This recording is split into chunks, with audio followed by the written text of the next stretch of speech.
Up to the adult 1 section of Ocarina of Time 100% no SRM. Real quick before I get into this, there's a few tricks that are gonna start to be heavily used. Primarily Hessing, super slides, weird shots, there's one weird clip, and also mega side hops and mega backflips. I'll do the best I can to briefly explain these, but you might want to, if you don't know these tricks, these are just general basic tricks, you might want to look up tutorials for them specifically before moving on to this section. Now, having said that, we'll move on. I'll do the best I can anyway. So after the Temple of Time Master Sword cutscene, you'll be put here in Temple of Time. You want to do equips. And since you did a dot skip as child, you actually can't get out this way. So, as soon as you spawn in, you're going to want to do bomb chews and bugs on C right. You need those to be on C right. Or, you actually need them on C right? You don't really need them on C right. You can actually put them on C down, but I prefer C right. Then you're going to want to save and reset the console.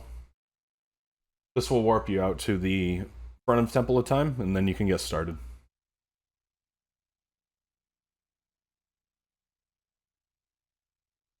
This is just the GZ menu. Oh, let me turn these off.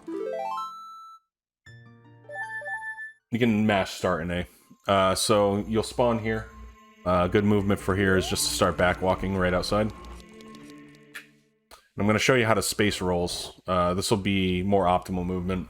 A lot of the Hessing in this game, I did forget to mention, it saves approximately 5 minutes in the entire run, and that may sound like a ton, well, because it is, but if you're just starting out, that's actually a very insignificant amount of time. So if you're brand new, don't get too focused on Hessing everywhere. This run has a ton of Hesses literally everywhere.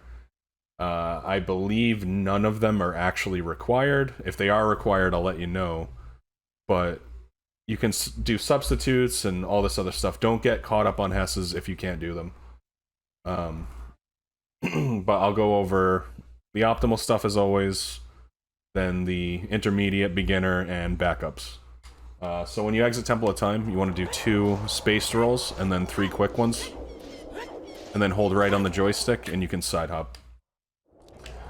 Market movement, it will have pretty consistent rolls. I mentioned in the child section earlier about boot clicks you can listen to.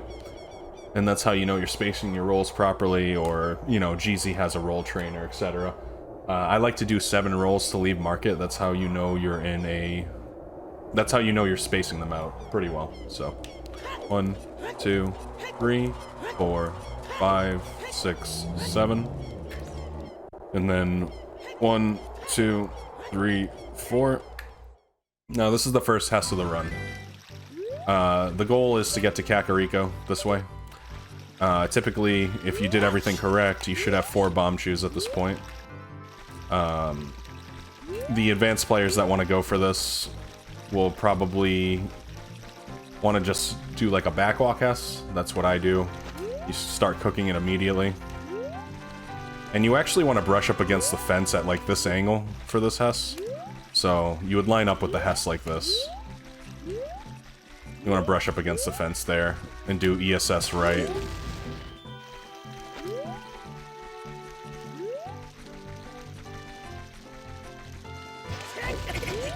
And that's what it looks like, and then you can switch to left. Should be pretty safe. You can go right into Kakariko that way. If you're skipping the Hess, just do a simple roll, line up along the bridge like this. Backwalk all the way in. And the backwalk is recommended for newer people.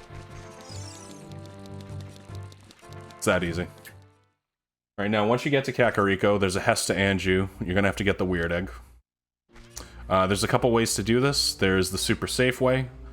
You basically just, when you enter, you turn left, side hop, side roll, and you can get the Hess started. There's a faster method that Glitchymon likes to do. It cuts off an action. It's a backflip and then a nudge forward. Oh, I screwed that up. That's what it looks like. So if you're good with hessing, you can choose either or. You can also flick. I'm a big fan of the flick and side turn. If I'm on a shit run, I might go for this, but I don't know, it's a little weird. It doesn't click with me as well. But either way, you're doing the hess. You go here, and you want to actually kind of brush up against the fence here. Say I'm still in the hess. You want to kind of brush up and then target Anju from this distance. And talk to her, and there's a reason for that I'll show in a sec. So that's usually what I'll do in runs, so whoops.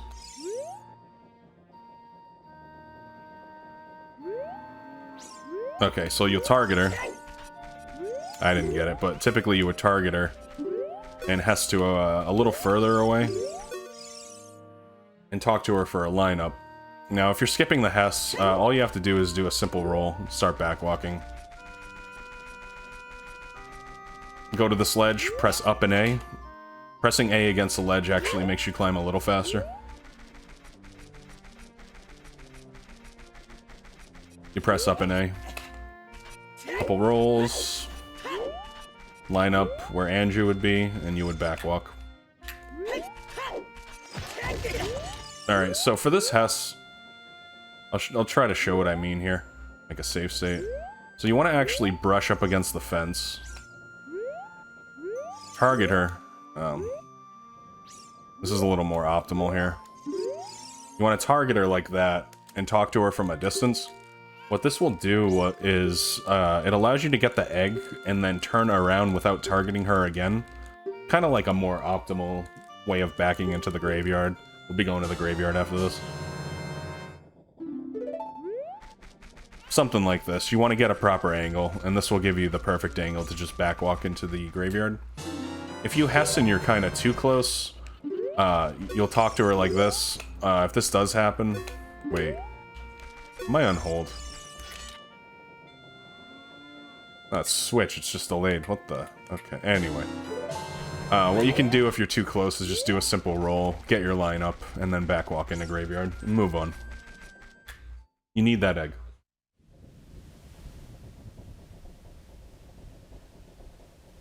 Alright, now when you enter graveyard, you're going to want to actually get a Poe and kill it. Collect the Poe. It'll put it in this bottle right here. You want to do 6 rolls to the grave. 1, 2, 3, 4, 5, 6. And see how I'm standing on this light dirt patch on the left corner? This is where you want to stand to actually aggro the Poe. And then you'll go for the Damp Erase Grave. It's the one that has the flowers in front of it, and pull that. I'll show you again. 1, 2, 3, 4, 5, 6. Stand on the corner. Aggro Poe. Pull Grave. The Poe will knock you out. At this point, you can actually go to this corner of the dirt patch. Target the Poe and jump slash it.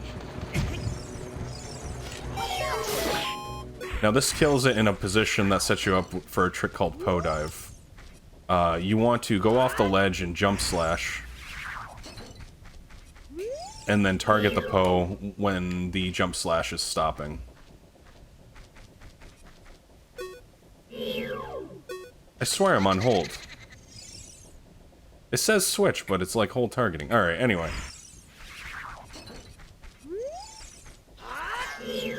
Just like that, and you have to clear that text ASAP. It's just a little time saver. It's a little more optimal. If you don't want to go for that, if you hate that, you can just collect the Poe. Go in there. It's very small time save. But that's what it looks like. You go from this edge. After you pull Grave, you go to this edge, jump slash it.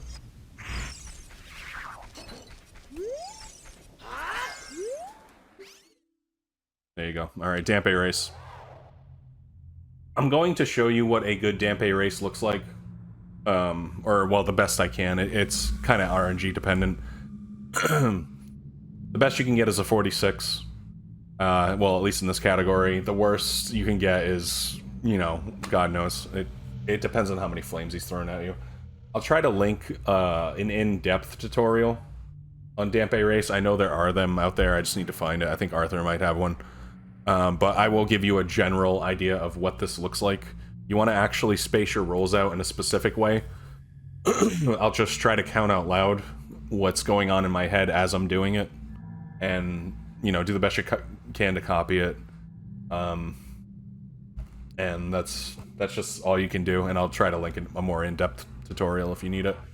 So you can roll, talk to Dupe, get the race started, roll off, 1, 2, 3, 4, 1, 2, 1, 2, 3, 4, okay, I got hit, 1, 2, 3, 4, 1, 1, 2, 1, 1, 2, oh.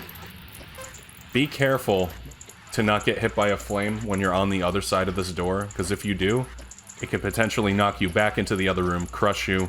You're losing a ton of time and health.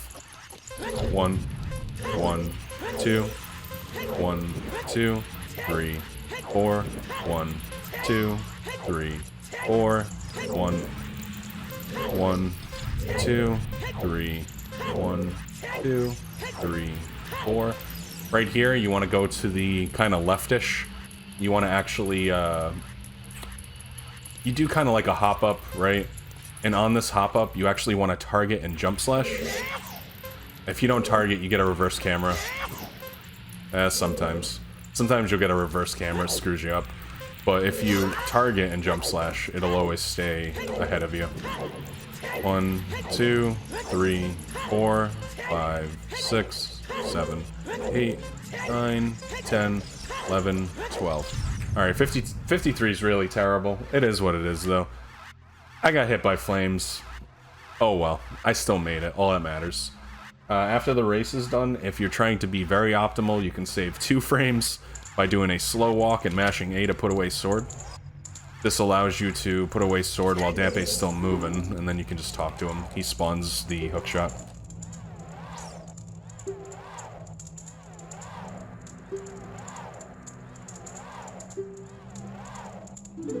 After hookshot, I'm going to show you 2 different methods of door crush.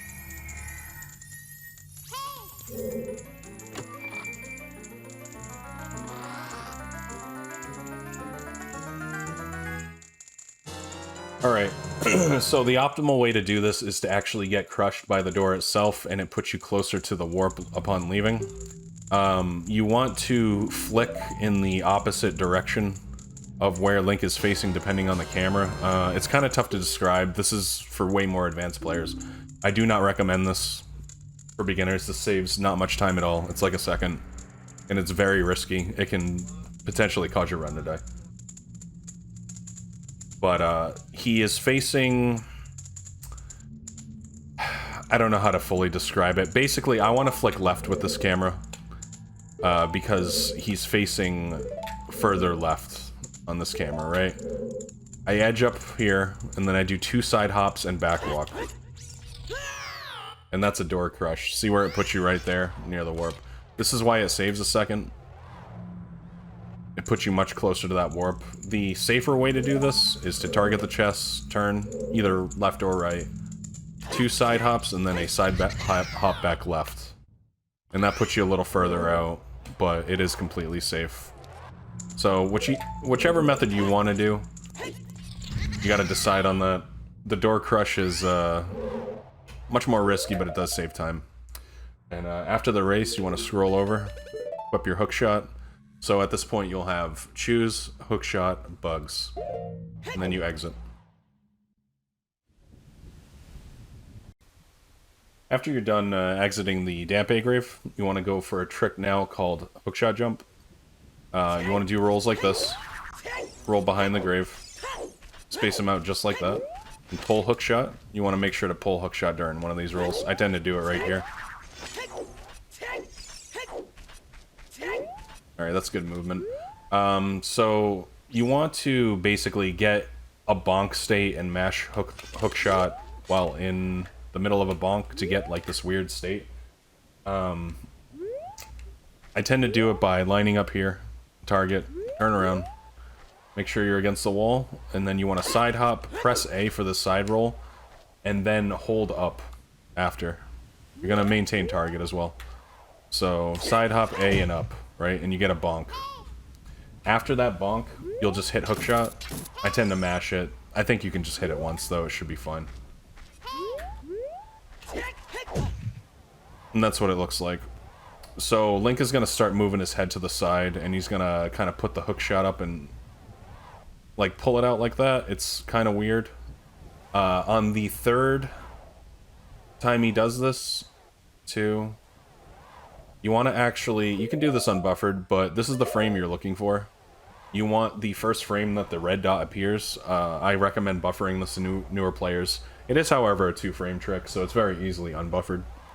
You'll then simply, still holding target by the way, you'll simply tap hookshot, and he'll send Link flying into the air. Just like that. That's a hookshot jump. Don't ask me why this works, I have no idea. So, 1 on the red dot, 2 on the red dot, 3, okay, that's the right frame. Boom. And I'll show you what it looks like unbuffered. 1, 2, 3. Okay, cool. Say you miss the third one, you can do it on the 5th or the 7th. It works in like odd numbers for some reason. 2. Okay, I missed the third one, and then 4th doesn't work, but 5th should work. Again, it's a good backup in case you screw up the third one. This might work. No. Try 6. 6 won't work. 7 won't work. Yeah, something went wrong. Okay, I think this only works if you're late on the hookshot press, so let me try that out. 2, 3. Okay, I was late there, so it actually does charge your hookshot on the 3rd press. So this is if you're late. The 4th won't work. It automatically clicks, and then the 5th should work. Okay, making me look like a liar here. Alright. Well, don't screw it up. But if you do, 5th and 7th should work. So after you do hookshot jump, 2, pause it to make sure. You want to hold target and neutral until Link's head is like slightly above that fence in the background there that you can see. About here. You can then hold down on the joystick to land on the ledge. Just like that. Once you land on the ledge, do 7 side hops to the right. 1, 2, 3, 4, 5, 6, 7. Okay, you want to get ISG off this Poe. Or Navi. You don't really need Navi, so it's fine. Okay, you get ISG on the Poe. You can now do Seam Walk. I recommend targeting and pulling hookshot. You're less likely to get stuck here. For this, newcomers, you might want to do a manual lineup. This is a very easy seam to get stuck. It's usually this one where you do get stuck. If you do get stuck, you're screwed. You have to redo the whole trick all over again. Oh, like this. You might be able to save it with like a backflip, but yeah, highly doubt it. More advanced people can just kind of YOLO it. This one you can roll, and same with this one, it's very easy to get stuck like so.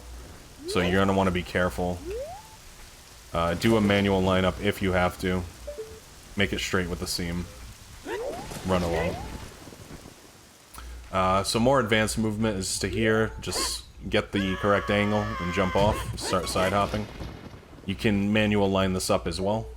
Make sure you're over these stairs.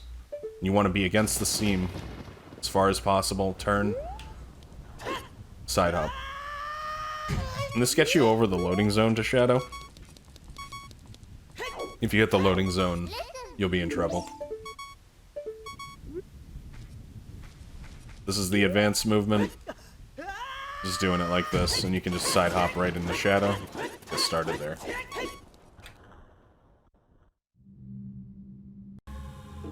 This is the start of Shadow Temple. This is going to be a 2-trip, so we're only coming here just to get hover boots, and then get out. Hover boots makes the rest of the run so fast, so it is actually worth it. When you first start off, you'll be entering, you want to hold upright notch, and go against the wall. Side hop twice and kind of shimmy, and then go into third person and do the hook shot. This would be optimal. Like that. You can do a sword pull, roll, Go over here, 2 rolls. Go over here, two rolls as well. If you're new and you're not worried about that, you can just do simple movement. Not a problem. Make sure you roll here, because I see some people that want to do box movement. This is bad because you get sometimes like a stutter step and a camera flip. Just do rolls.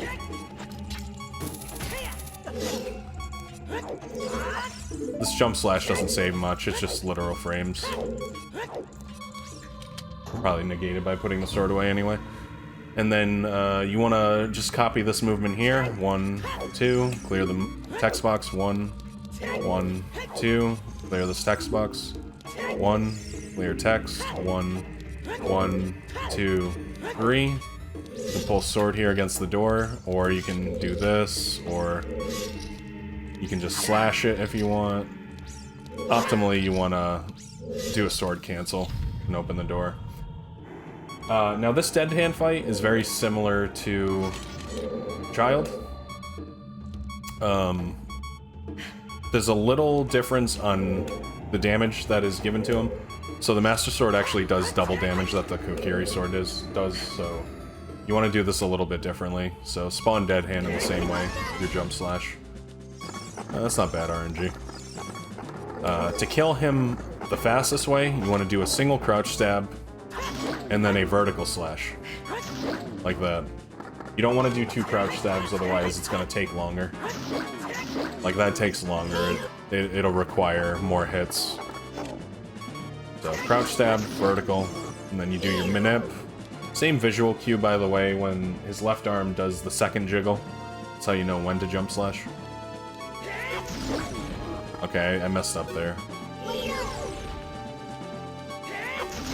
Alright, there we go.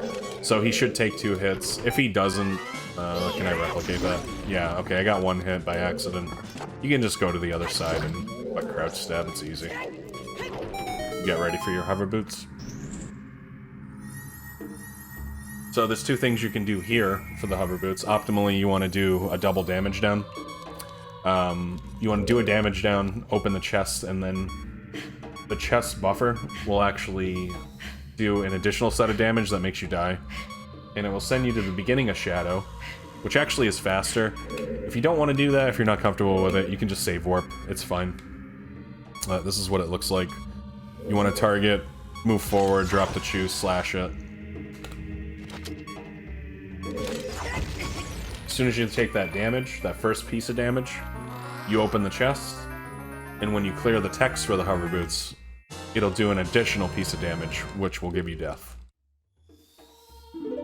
If you can't get this, just save warp out. It's fine. You don't have to worry about your health. It's gonna refill anyway. And same deal, advanced players would do that. No save continue. Newer players just mash A and start, so you don't have to worry about it. Back at the beginning of Shadow, exit to Graveyard. Alright, so right here, this might be a little... This is where the shenanigans begin with the RBA. It gets a little complicated. When you exit Shadow, you want to do a setup against this torch that allows adult RBA. RBA for adult is a little different in the sense of you need a wall behind your back to stop the pushback, so it is required that you have a wall. There's an easy setup right here from the beginning. You do a long roll, side hop right, and side roll. Then you put your back against the wall, shield flick, and do a dry roll. I'll show that again. So target, up roll, side hop, side roll, back flip or back walk, shield flick, dry roll. This is the position you want for RBA right here. You're gonna drop bugs.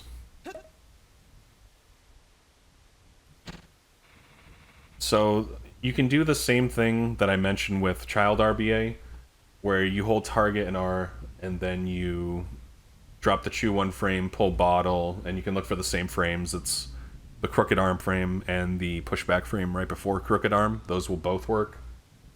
This is much easier to do unbuffered in the sense of dropping chew, let going shield, pull bottle, and then shield again. So I can show what that looks like. And you'll then pause. This is the first working frame. That's the second one, Crooked Arm, right? I did the shield drop, chew, let go of shield, and then bottle, reshield. That's what I did there. Very lenient, very easy to do. You can also do the buffered version, where you do the one shield drop, you're still holding target and R, and then you simply hit bottle out of unpause. You will take damage, that's normal, and you can buffer to your frames that you're looking for RBA. That works too. But I just recommend going for this version. Just try to recognize this frame. It's really easy. You can tell by the explosion frame and where it's on the torch, but worst case scenario, you can do Crooked Arm. I recommend this frame though. Crooked Arm has some weird oddity. So you want to RBA with Poe on C right. Oh. Once you have the frame, you would switch Poe to C down, and then C left. That way you have an empty bottle as well as Poe on C right. You need Poe on C right. This refills bomb juice. Okay, that didn't work. There's a weird oddity there. I'm gonna do the frame before Crooked Arm. Alright, you notice there was a chew refill there. You want to do the best you can to swipe bugs again. You'll then equip Hookshot. Keep your bottle, your empty bottle, on C down, and then egg C right. This is what your equips are going to look like. Reswipe by holding target, holding R, holding B after R, and then releasing R. That's how you reswipe. Like that. So this is what it looks like. Then hold target R, hold B, let go of R. That'll swipe bugs again with egg on C right. This alters your Deku stick count. Right here. Now I have 36. This is to get an upgrade later. Alright, now unloading the stairs. After you've done this RBA, you want to go up and down the stairs 17 times to unload the grave. And I'll show you a quick visual cue. You can, like, target this. You can either look at the windmill or the pedestal, and that'll count as 1, 2, 3, 4, 5, 6, 7, 8, 9, 10, 11, 12, 13, 14, 15, 16, and 17. And now, if you did everything correct, if it was 17 after the RBA, this grave should be unloaded. It is. You need to get in there. It's just faster. If you screw this up by any chance, it will reload the grave. And if you're new, I just recommend playing ZL right there. You will lose time, but it's not run over. But before you enter that grave, you actually need to get a fairy from this Gossip Stone by playing ZL. You can do that simply by doing a side hop and then OI. Oh, I screwed that up. So, to do OI, you need your bottle in hand. You should know this anyway. It's very, very basic stuff, but while mid-air, you hit bottle and then an item to cancel it. In this case, it'll be Hookshot. So you'll backflip, hit bottle, and then Hookshot. And this will mimic an Ocarina. This is OI. You'll then play ZL. Well, first of all, optimally, what you would want to do is do a side hop. Like that. But that can be a little tough for newer people, so you can also do a backflip and do it. It's fine. If you're near the stone, after you play this, a fairy will spawn. You just mash bottle, get it. Get the fairy in that bottle.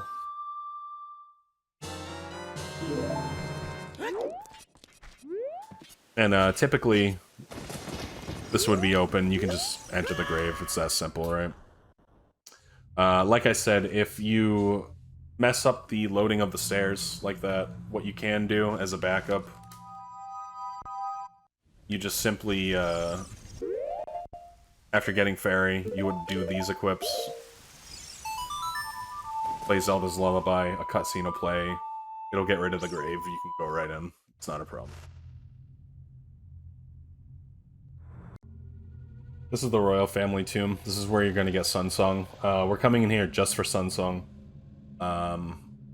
You start off just by spawning here. You have to kill these keys in the beginning. Try to copy what I do here.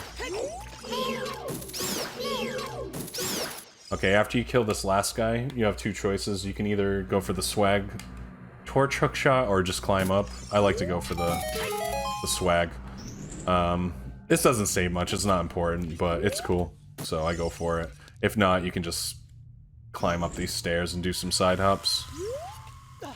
It's like that. Now here, there are a bunch of re-deads down there that will actually freeze you if you get too close to them. If you do really good side hops, though, they won't freeze you. So what runners like to do is target this wall and start side hopping. You can also do your equips at this point. Ocarina, C down, choose. And then side hop all the way to Suns.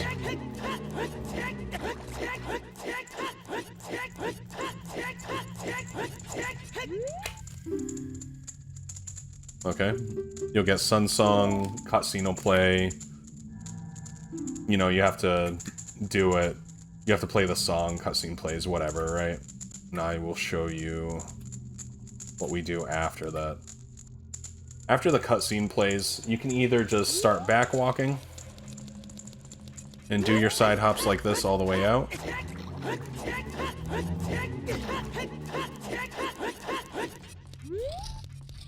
Okay, or you can do Tomb Hess. Tomb Hess saves 2 seconds. Really not recommended to beginners, but it's good to do if you're more advanced, so I'll show you real quick Tomb Hess. You want to target from initial right here. You want to do a slower back walk until you get about, I'd say here, and then go neutral and do a down roll, so it looks like this. That's the position you want.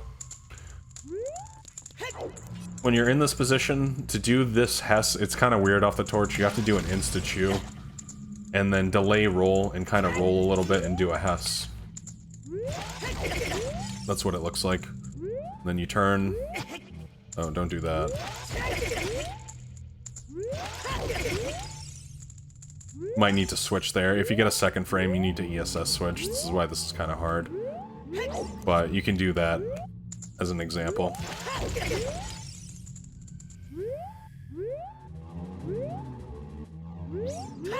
Kind of advanced. I really don't recommend it for beginners, but there you go. Once you leave here, you just back walk right out.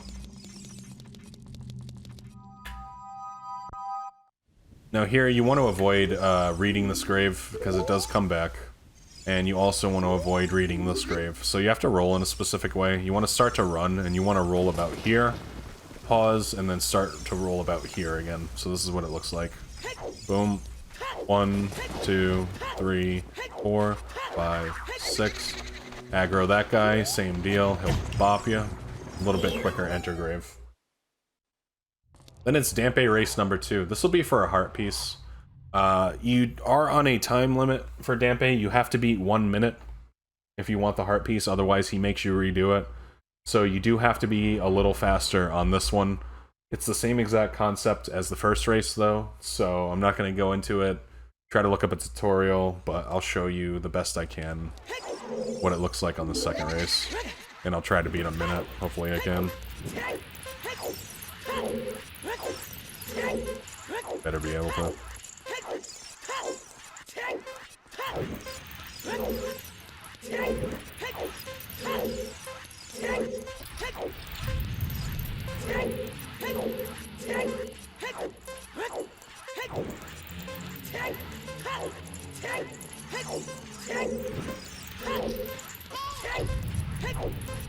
Now you have bottle on B here.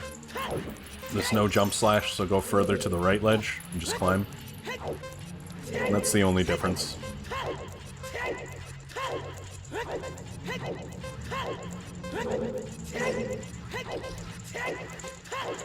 Alright, so 48's not bad. Beat him less than a minute. You want to clear out of his text box and he drops the heart piece for you. Now you're going to want to go to the Windmill, and there's a little setup here with the bomb chew to actually clip out. So optimally, you want to pull chew here, flick, do 2 ESS to the right, and then get in the corner. I screwed it up.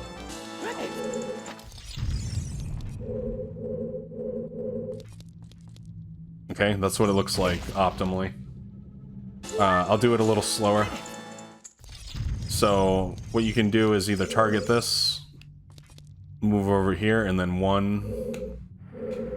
2 ESS to the right. You can target here, 2 ESS, right like that. Pull chew, get all the way in the corner, keep target held, and then go neutral on everything else, but keep target. And that clips you right through.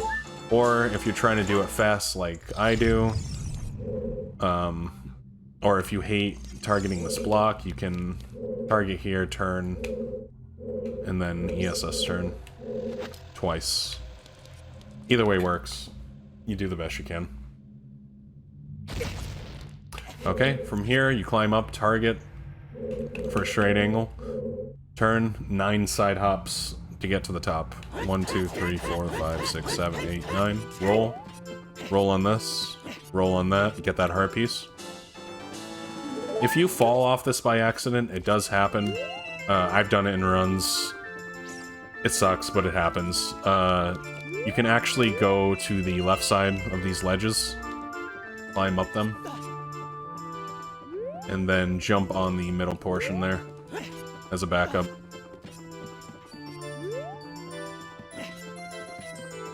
That's the backup in case you fall. It does happen. Learn your backups.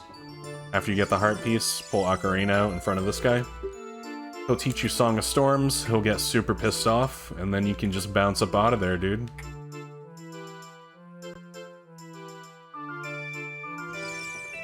Right, this is after I learned Song of Storms, the save state. This is a decent cutscene. Okay. Then go on this, 3 side hops to leave, turn, exit the door. Once you exit this door, you're going to want to hatch this egg right here in your hand. Quickest way to do that is to simply play Sun Song now.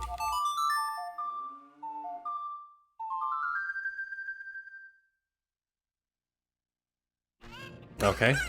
And you're going to make your way to Talon's house to wake his ass up. This is the second time you're waking him up, by the way. Climb up the fence, do a roll. 4 rolls after this. 1, 2, 3, 4. Drop bugs with the Cucco on C right. This is very important with this RBA. You're gonna then pause, scroll over to Hookshot, put it on C down, then switch it to C right. You now want Hookshot on C right. You're dropping bugs with Cucco C right. This is very important. Then Hookshot, you're going to pick up bugs on Hookshot C right. Show it again. Do these exact equips. 1, 2, 3, 4. Drop the bugs. This is altering inventory that you're gonna need for later. Pause with those bugs there. Hookshot C down. Hookshot C right. Pick up bugs. Hookshot C right. Enter the house. You do a roll. Do a roll. Wake Talon up. You don't have to talk to him here. You have to talk to him as child, not right here. You just roll on out. Upon exiting, you wait for Link to stop. Flick down, and it gives you a good angle to start a backwalk. Hessing here is pointless, it's slower. Just do a backwalk to Anju. Optimally, you would want to damage down and do a triple damage with the Cucco. Basically, you'll take 2 more pieces of damage. This is a little risky for newer players, I don't recommend it. So if you're newer, just show her the Cucco.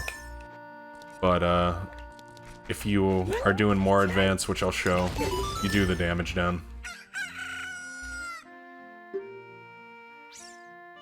So I like to see this text box right here, it's fine to mash up until now. You notice the red text box in the top left. That's how I know to stop mashing after this. Do not mash past this. If you do, you have potential to drop bugs. Okay, you'll be in trouble. You don't want to do this. So just simply hit A, then press B once, then A to say yes. That way you get Kojiro without dropping bugs. Okay? Notice I took one more piece of damage, and then I'm gonna take one more after I exit out. That's 3 pieces of damage off of 1 chew. That's optimal. I don't recommend it for beginners. Okay, we'll move on. So after you get Kojiro, you can do a Hess to Death Mountain Trail. You would start charging your chew.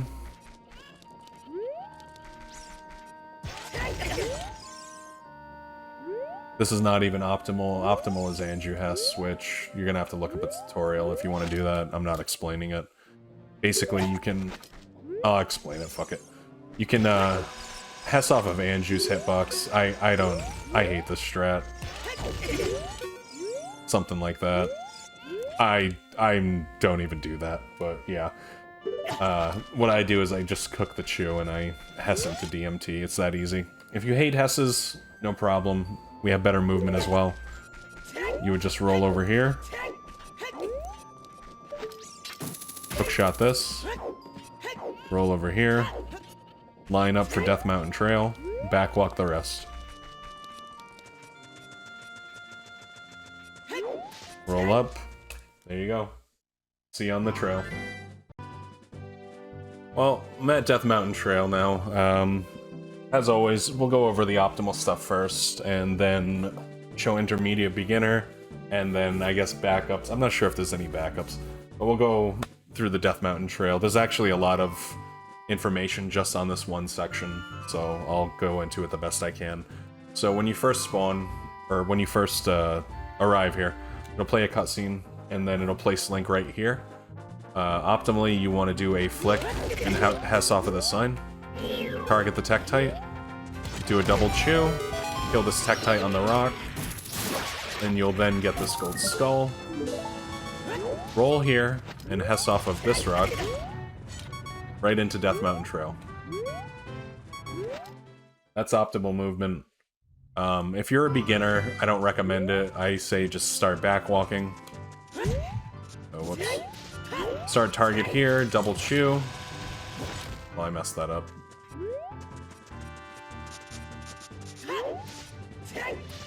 Target here, double chew. Drop a chew on that Tektite so he dies, same deal. Then you can actually go in this little cubby. Make sure you don't get hit by that rock. Backwalk the rest of the way into Death Mountain Trail.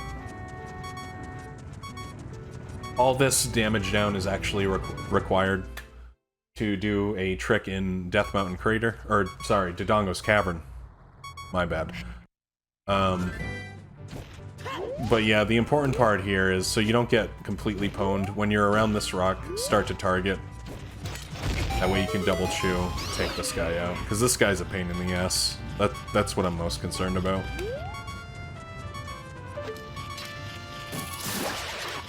Get the skull. Backwalk it out. Right into DC.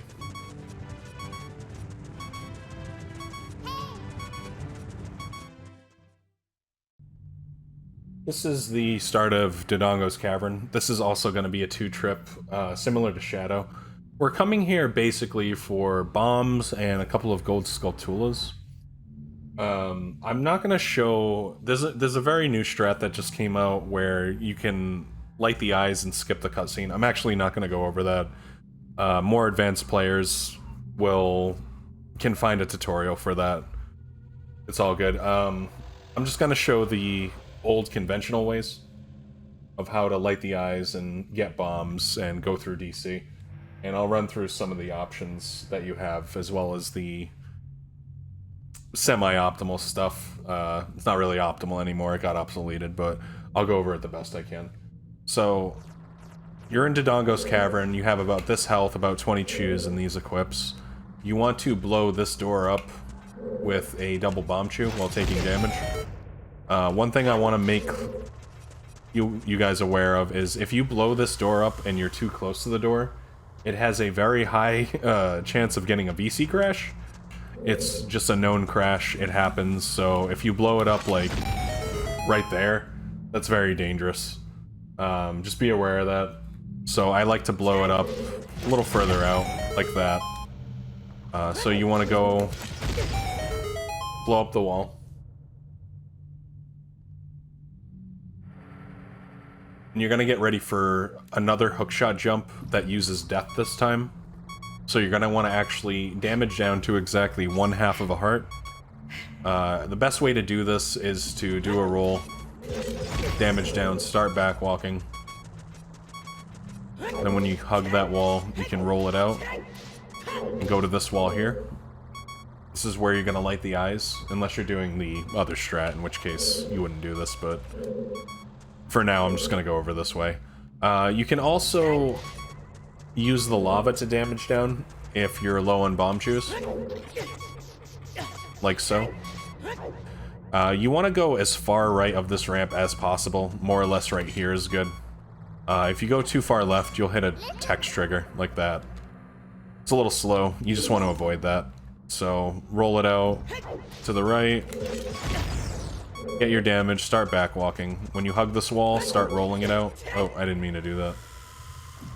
You need 1/2 a heart. A quarter won't, or a quarter heart will not cover it. 1, 2, 3, 4. Alright, so now I'm going to show you how to light the eyes in the easiest way possible, and then I'll show you like a quicker way to do it and line up for hookshot jump. So if you target the left side here, do a side hop and then another side hop like this. So left side hop, right side hop, turn left. You'll cook a chew till the 2, 3, like that, and then once that's off the screen, you insta-drop another one. Sorry, I missed it. It's the second dark flash on the first chew. That's what it is. So boom, boom, turn. 1, 2, dark frame drop. Chews off screen, insta-drop. And that'll light both eyes. Making me look dumb here. You gotta do this untargeted. That's what it is. Alright, sorry. So, the best way to do this, do the side hops, turn. 1, 2, dark frame. And then you insta-drop. Just like that. I forgot targeting screws it up. So that's one way to do it. 1, 2, dark 2. Insta-drop once the chew's off screen. And then you light the eyes. If you're doing that method, you then need to do Doom Jump. I like to look for a particular texture. This little black spot right here on the ground. You're gonna have to recognize that. That's the magic spot right there. You want to stand just directly behind it. Aim at the ladder. And you want to be along the right side of the ladder right here. This is where you want to manually aim. It's pretty lenient. You can go all the way from like the middle-ish to like outside of it, but play it safe directly in the middle. Okay? This will be a good spot. Once you're here, you hold target. You're then gonna backflip and hold down and buffer to a particular frame. Let me make a save state. So backflip and hold down, and you buffer. See the tip of Link's hair? This is the exact frame you're looking for. It's when his hair is just above that ledge in the background. That's what you know to look for. This is a frame perfect trick, so it has to be this frame, otherwise it will not work. So once again, you manual aim, then you hold target, backflip and hold down and buffer to that frame. Okay. Then when you're in the pause menu, you want to equip lens on C down, then equip at C right. This is important for later. You need this equip. You're going to be RBAing lens. I'll get into that after. But just for now, you want your equips to look like this. Chew, hookshot, lens. Then out of unpause, you're still holding target. You're going to hold down and then simply tap hookshot. Oh, whoops. So holding down, tap hookshot. That's called the Doom Jump. Okay, we'll go over that one more time.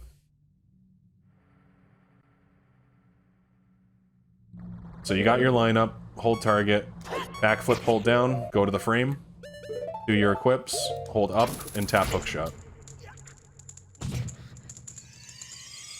Okay, there's that. Now I'm gonna show you a slightly more optimal way to get the lineup, so you don't have to do it manually. I do recommend learning this manual spot here as a backup, but there is a way to do it that is kind of like a setup off of lighting the eyes. So to do that, you want to do a target on the right side here, backflip, dry roll. On this one, you're going to turn left and target. 1 second frame, you drop it. 1, 2, drop, insta drop, ESS right, backflip, roll, and ESS up. So it looks like this. You drop the choose, right, you drop the choose, and then you'll ESS right, backflip, do a a side roll untargeted, so you hit A and untarget, and then you hold ESS up. So ESS right, backflip, untargeted roll, ESS up, backflip, backflip. And that's perfect for Doom Jump. Okay, so optimally you want to do this while lighting the eyes. This is why this is a little tough. It's tough to explain. But this is much more advanced movement. It does save time though.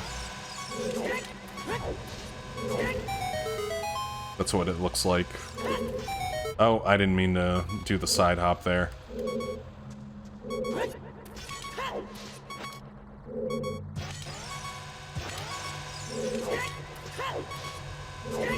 Backflip, and then on the next cutscene, backflip. I don't know why that actually didn't work.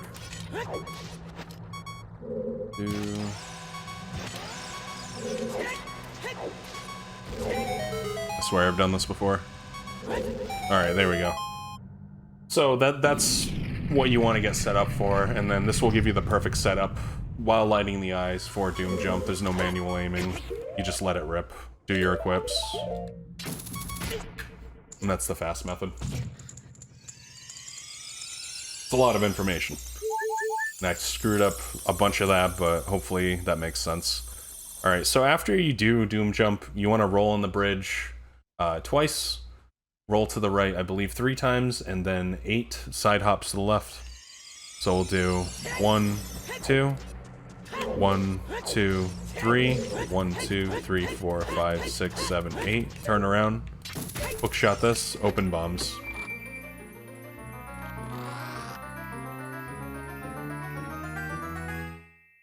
That's the start of DC, all the way to the bomb chest.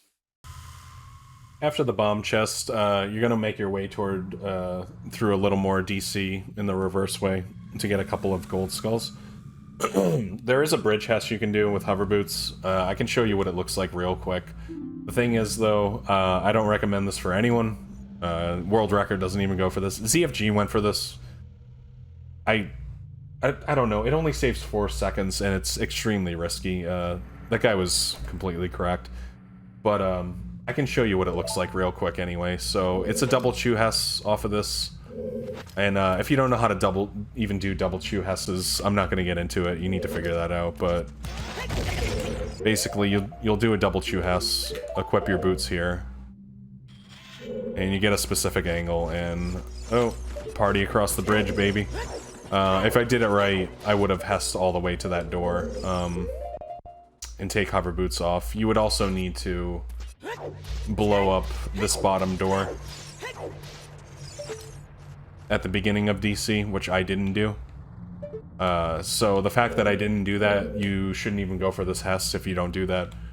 But it is possible, and I covered it, so you can't be mad at me. Alright, anyway, let's move on to sane person movement again. At this point, after bombs, you're going to want to just hop off, do a roll, hop up here. We are going to go over here.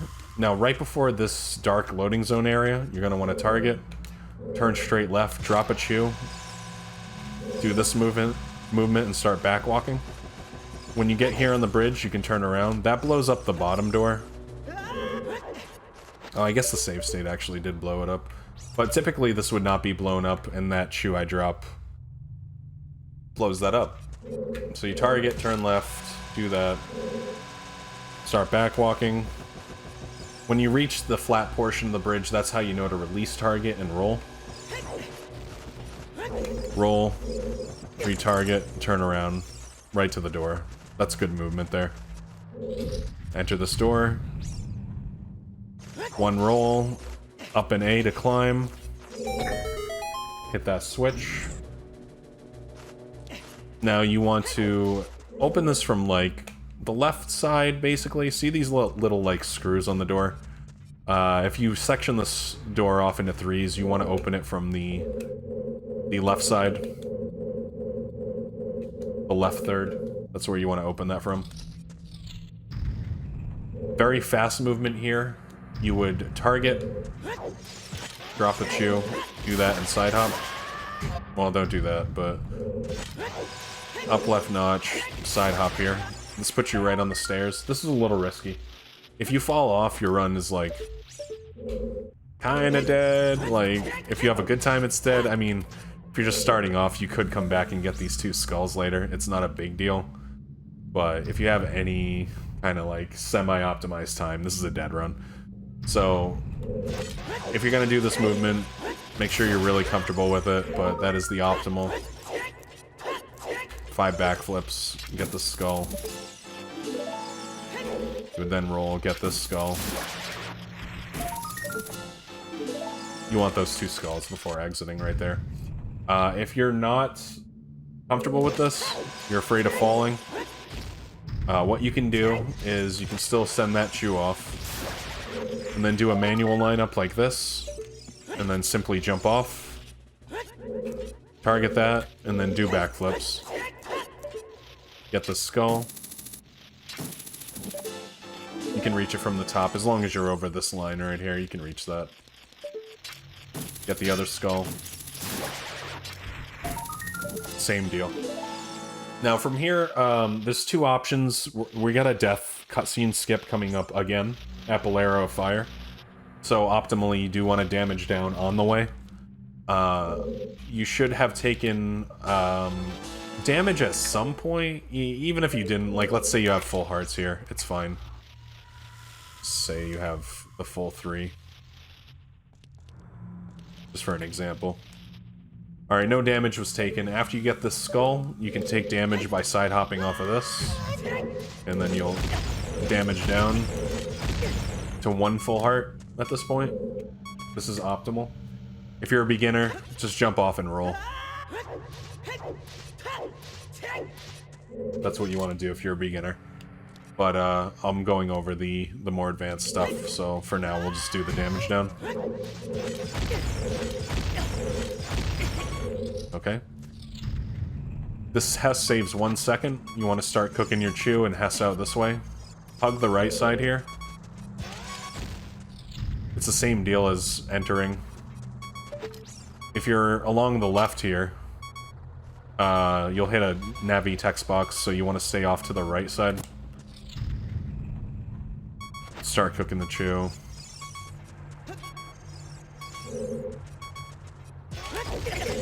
ESS left, then switch to right, Hess right out.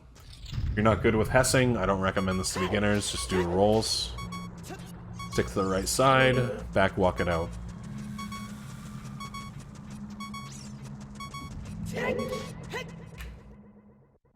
Now you are on Death Mountain Trail again, and you want to do a Hess or a backwalk into Goron City.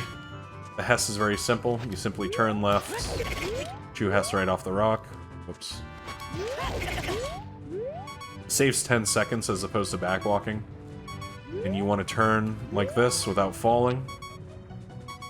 This takes a lot of practice. Don't become discouraged if you can't do it. It is what it is. If you hate Hesses in general, or if you screw it up, just backwalk it. Same deal. Avoid the boulder. I said avoid the boulder.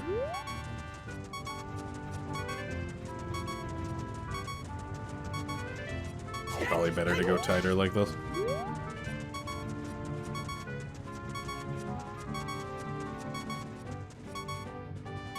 It's like that.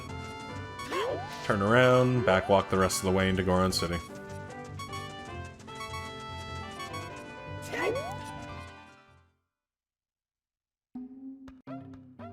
welcome to Goron City, home of the stoners. Okay, it's a terrible joke, I get it. So, right here, you're going to want to get into Darunia's room. There's two ways to do this. You can do a mega side hop or a mega backflip with hover boots. And you're going to want to do more RBAs at this point. This is very important, these RBAs, so pay attention to what I'm RBAing. I'll go over it a couple times. It's extremely important because you're going to be doing some inventory manipulation. So when you first start, if you damage down and you want to do the optimal strat with Bolero death cutscene skip, you're going to want to go down to a half a heart at this point and do a mega backflip with hover boots. So you do a double chew and start pulling. You're going to want to get an angle that's about here. I like to look... It's a pretty YOLO angle. It's fairly lenient. You want to stand in between the rope and the Goron pedestal. So I'll show you what that looks like again. Just like this. Oh. Just like that. 1, 2, 3, 4, 5, 6, 7, 8. Oh, messed it up. 1, 2, 3, 4, 5, 6, 7, 8. I can't get it.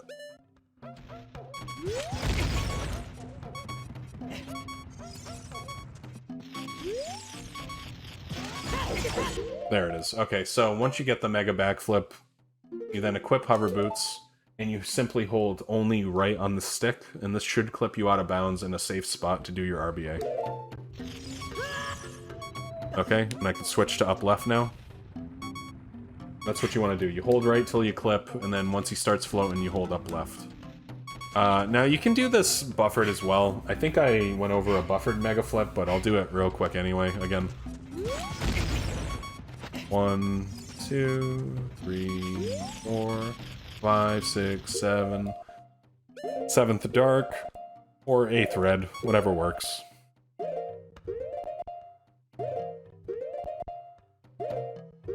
Alright, so that's 7th dark. 8th red also works. These both work. You'll then hold R, target, and then hit A out of unpause. Okay. Look for the lean back frame. There it is. Backflip it. Then you want to equip your hovers. Same deal. Hold only right. And then switch to up left. Just like that. Now the third option, you know, nice loading zone. Let me fix this real quick. This happens once you clip through, sometimes. Okay, it's still messed up. Whatever, dude. So you can do a mega side hop if you hate mega backflips. Basically, you can target this wall, turn right, side hop, untargeted side roll, retarget, and then turn around and do a mega side hop here. Look up a tutorial on this if you don't know how to do it. Whoops, apparently I don't know how to either.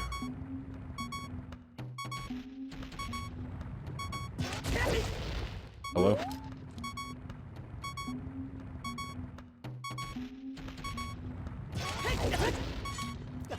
Anyway, so that'll actually put you in here, but it will be loaded. It's a little slower, but it's good if you're better at mega side hops than the backflips. When I first started, I could do the side hops because they're kind of mashable. I couldn't for the life of me figure out backflips because you have to time them in a different way. So this actually is an option. You would do your RBA and then simply pull the statue after. But I'm going to show you the optimal method anyway, after you do the mega backflip. So we're here.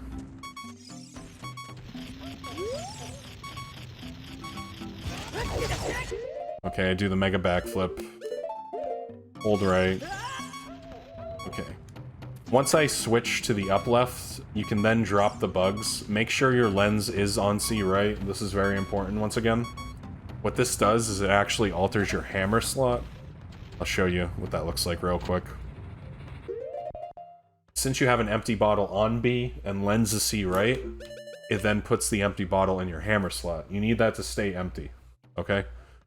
So you drop the bugs, okay? After this, you want to take off hover boots, then switch Po to your C right. This will be a Bomb Chew refill. Swipe those bugs. Now you're gonna do another shield swipe where you target shield, hold B, let go R. I went over that earlier. You want to shield swipe with Kajiro now. You want Kajiro on C right. This will alter your quiver and your bomb bag. This is very important for glitches coming up. And you want to make sure that you pick up the bugs with Kajiro, because if you drop them, it gives a different value. For this RBA, you want to pick up bugs. Okay, so now that you've dropped on Lens, picked up on Po, and picked up on Kajiro, this is what your inventory should look like. And this is what your equipment screen should look like.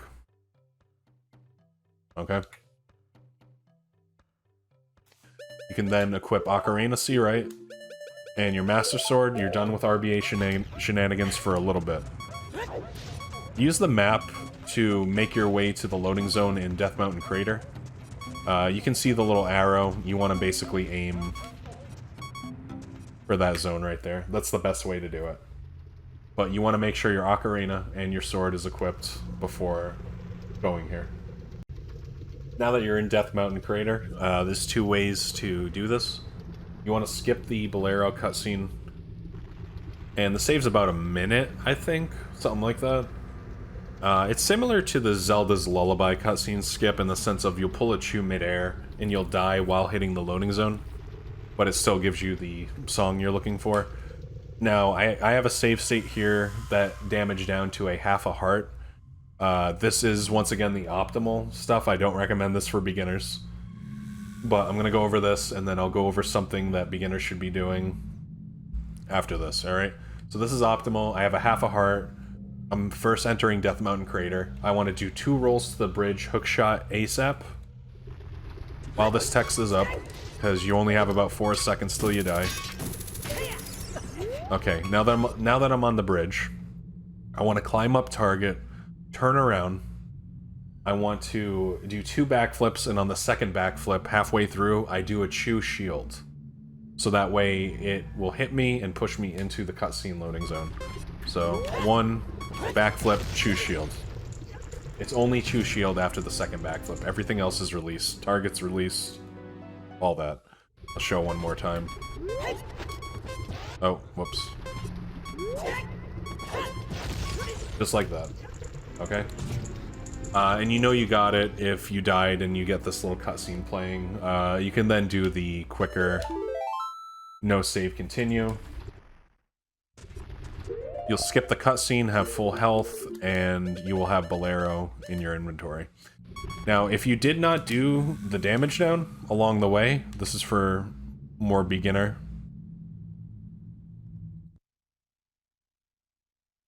You would have, let's say, 2.5 hearts. 2.5 to 3. You should have 2.5 to 3. Well, I'll do 2.5 to show what it looks like. You want to actually get damage off on the sign and do what's called an Ocarina buffer to damage down. So, we have 29 chews, Ocarina C right, 2.5 hearts, we want to damage down. What you'll do is go to this sign, drop the chew, and then hit Ocarina immediately. And the concept behind this is, every time you pull Ocarina, it does an additional piece of damage off of the single chew. So the timing for this is, you drop, hit Ocarina immediately, let go, hit Ocarina, and when your health bar on the top left starts to fade, that's how you know you can hit B and then hit Ocarina again immediately. So I'll show you what it looks like quick. Fades, fades, fades, fades, okay? And that's how you get the timing down to damage down properly. And it would be the same, it just puts extra time on your timer. That way you don't have to rush, because it can be a little scary trying to make this in 4 seconds. So just damage down, fade out, fade out, fade out. Okay, we have a half a heart. Same deal, you hookshot bridge, climb up, turn around, then 2 backflips, chew mid-air, halfway through your second backflip. 1, 2, There's your death. And yeah, if you're a beginner, once again, I just recommend hitting start in A. Just mash through that like that. Okay, and after this, you want to make your way up Death Mountain Trail, and there's two choices here once again. Oh, sorry, I want to get a better save state.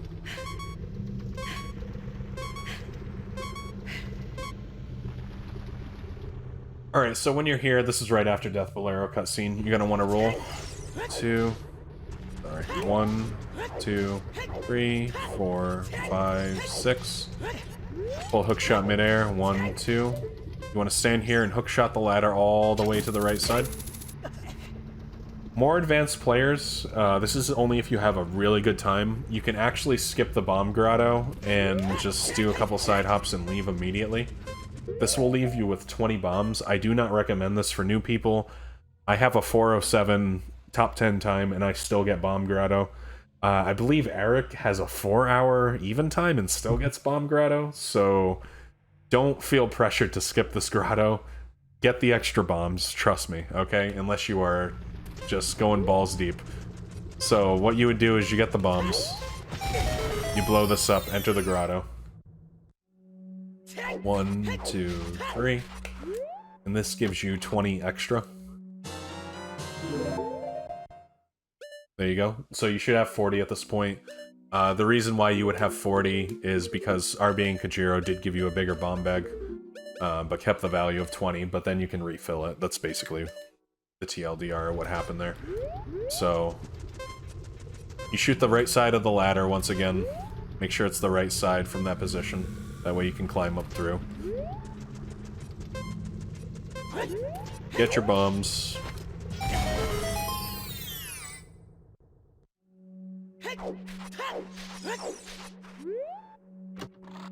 $20, by the way. I don't know if I mentioned that, but this costs 20 seconds, so you have to weigh out risk versus reward on that one. I recommend it, just getting the bumps, but yeah, okay. When you exit, you can do a Hess. If you are perfect and fast, this saves literally 2 seconds. I don't recommend this Hess. I've done this... I'm pretty advanced at this point, and I've done this Hess a million times, and it, on average, saves exactly 1 second. Because it takes, like, a second to line it up. Like that, kinda. That's the idea behind it. You can go for it if you want. You would just Hess like that. Okay, I saved 2 seconds there because that was kind of fast. But otherwise, I would recommend skipping that Hess, rolling it out like this, and just backwalking. There you go. So here, you want to actually do a chew slash, like this, but you want to do it against this wall. Or you could target and do a double chew, if you're willing to waste it. I recommend the slash. You want to conserve chews as much as possible, especially if you're doing Jabu wrong warp. If you're not doing Jabu wrong warp, which is not recommended for beginners as well, don't worry about it. So, beginners, target early on, double chew to go in. More advanced, drop the chew, slash, move on. 1, 2, 3, 4. Do 4 rolls, play ZL. And then you will get your sword spin attack and magic from this fairy. I'll see you after the cutscene. Now, after you get magic, you're going to want to just backwalk out of the fountain, and you'll go back to the top of Death Mountain Trail. Okay, this is where we're at. So there's 2 ways to do this. I prefer backwalking and falling off the ledge at a angle. You can also just simply roll and then hold back. There's no difference in timing. It's just a matter of preference. I'll show you my preference, but you can do that roll piece of movement like I just shown you. So when you leave, backwalk, keep holding target, drop down, then you're going to pull Ocarina immediately and play Sun Song. You want it to turn nighttime. So if it's already nighttime, you're going to have to play Sun Song, then play it one more time immediately after. But if you did everything correctly, it should be daytime, and then you want it to turn night, okay? So we'll play Sun Song. After this is done, mash your pause. And you're going to select the hammer bottle and put it on C right. This is the hammer bottle right here. Make sure it's this bottle. Don't use a real bottle. You don't want to use that one. You want the hammer bottle. Put it C right. Swipe the fairy into this bottle. There you go, and it just turned night. You heard the wolf. Clear through the text, and you want to avoid this tektite by holding slightly up from direct right and falling off the trail and getting ready to either quick spin or chew the gold skull in the boulder. So here we are. Avoid the tektite. Take an angle like this. And optimally, you want to save as many chews as possible. This is optimal movement that I'm doing here. And then I'll show you beginner and backups after. So Death Mountain Trail is extremely difficult. You are on a timer because you need it to be... Well, you don't need it, but you really want it to be nighttime when entering a different part later on. So you have to be as fast as possible in this part in order to get the optimal time. Alright? So you're going to want to do a quick spin backwards and then simply backflip on the boulder to get the skull. I'll show you what that looks like right now. So you would roll, do that, quick spin, hold shield, and backflip. This allows you to get the skull token. And it is this angle you're looking for. It's fairly lenient, but try to get an angle like this. And you can just simply backflip. There's a lot of rock RNG. Every runner hates this part, so you're gonna need a ton of practice. If you don't make the day cycle, don't worry about it, but just keep practicing, you'll get it eventually, okay? It's very, very difficult.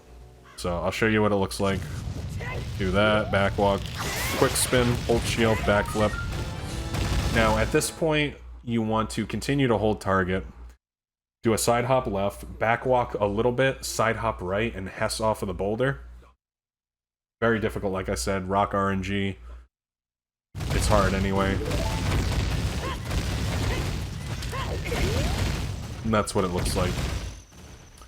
You want to hess off, start doing side hops with this angle.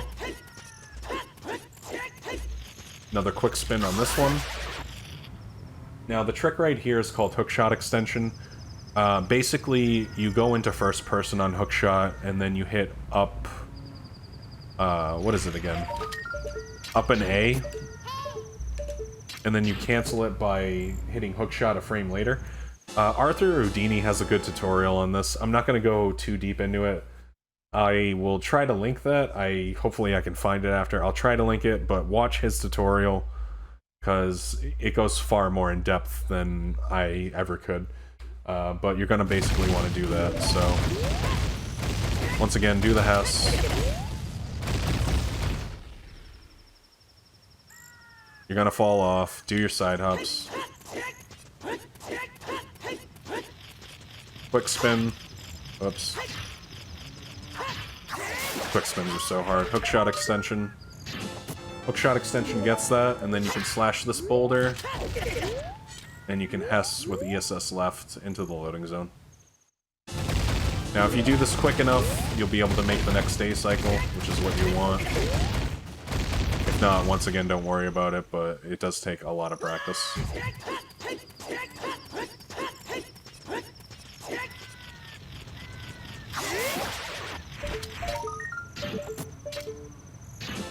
It's difficult for me, even. And that's what it looks like. The trick to the second Hess is to do an insta-chew drop, like a shield drop, and then roll. But you gotta slash it first for the right distance, so that's kind of what I found for that one. Now I'll go over slightly more beginner movement for this. Give you guys some different options. Same deal, you can just like backwalk or roll. Play Ocarina, Sunsung. Get that fairy and hammer bottle. Okay, this is slightly more beginner movement, a little easier if you suck at quick spins. You get the angle. Chew drop. With that angle, backflip, hold shield. And then just backwalk it.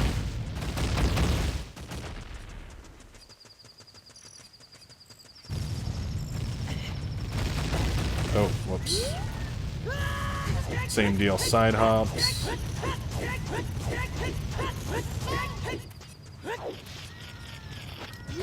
Chew drop. Hookshot extension, unfortunately, is required, so you're gonna have to be able to do that. Then you can just roll and backwalk into Goron City again.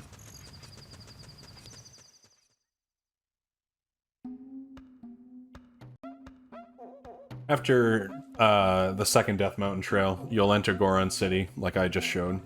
And optimally, if you did everything correct and you didn't get damaged, you'll have 3 hearts and 25 shoes? 24. So optimally, you'll have 3 hearts and 24 shoes at this point.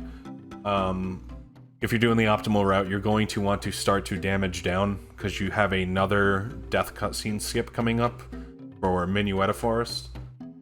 So when you first enter Goron City, you can do a quick damage down by simply rolling and holding up. Oh, whoops. So do that, target, and then go neutral. This gives you a half a heart of damage. If you already took damage, you're going to want to roll over here and not take damage and start backwalking. Just like that. But since we're just going over the optimal stuff, basically you want to have 2.5 hearts at this particular point. So if you have 3, roll off, take a half a heart, do a side hop, start backwalking. You want to go to Lost Woods, and when you see the bomb flower here, you can insta-drop a chew, and you will not take damage, and you'll be able to blow up the boulders and go. So that's the Goron City movement. Just like that. Now that you're in Lost Woods, you don't have Saria's song yet, so there's a couple ways past Mido. You can either do a mega backflip, which is the optimal strat. I'll show that real quick. And then I'll show the hookshot backup, as well as, the beginner hookshot strat. So when you first come into Lost Woods, you want to hold up slightly, and then target, and start cooking the chew and hold right. You want to do a mega backflip like that, and you want to be to the further right side over here. If you're in the middle or further left, you can either not mega backflip over Mido, or you end up getting trapped in the troll hole, whatever it is.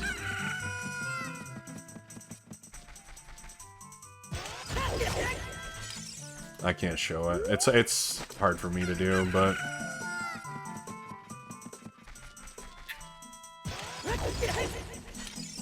alright, well, I can't do it, but I can assure you, you can get trapped in between this bastard, and it's not fun. So there's a more beginner-friendly method with the hookshot. You can just backflip over him. Very easy setup. All you do is target this wall, turn right, and then 1 ESS right. Target this wall, turn right, 1 ESS right. Pull hookshot, hold Z, much like Doom Jump, and then just start backflipping slowly. Don't spam backflips. I see runners spamming it for some reason, and it works better if you go slow. I'll show that again. So pull hookshot, target, turn right, 1 ESS, third person hook, slow backflips. That's it. That's all you have to do. Then roll like this. Along the left of this dark patch on the wall, I look for this dark spot right here as a texture. Just slightly left of it, you can drop a chew, 2 backflips. That kills the skull. And you want to aim just until the red dot barely disappears, so this will not work. If you're just barely above it, it'll actually grab the token just like that. Nice and easy. Start rolling this way. Space it out like this. Then roll left. You're going to go into this grotto right here, and when you go into this grotto, you're going to want to have exactly 2 hearts. So if you have 2.5 like I do, you can take damage. Now say you're here and you have 2 hearts. You're going to want to keep 2 hearts. So say you're in this position. What you can do is either drop it and wait, or if you're trying to go fast, you can pull chew, hit R, and roll at the same time while holding up. And it actually gives you invincibility frames. So I'll show that again. Hold up, hold Q, shield and A. That's the faster way to do it, or if, you know, you don't want to chance it, just back off for a sec, enter the grotto. Now this is nut dupe. This is one of the tricks I was talking about earlier. This is a get item manipulation. It will duplicate the nut sack so that you get 2 nut sacks. One of them will be from source, so it counts towards 100%. I'll do the best I can to explain this. This can be a little complicated. But basically, from initial position, what you want to do is do a manual hookshot aim and aim toward that second scrub. Or you can do a single ESS turn, which I hate personally. You can just do a single S turn like that. But I recommend doing the manual aim. It's much easier. So when you first land, manual aim.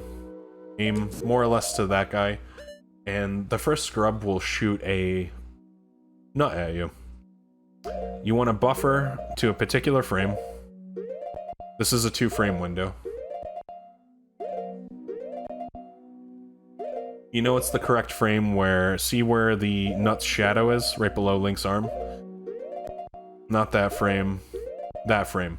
See, you can see the shadow and a portion of the nut right below Link's bottom left arm. That's how you know this is a working frame. So you want to buffer to there if you can. Okay.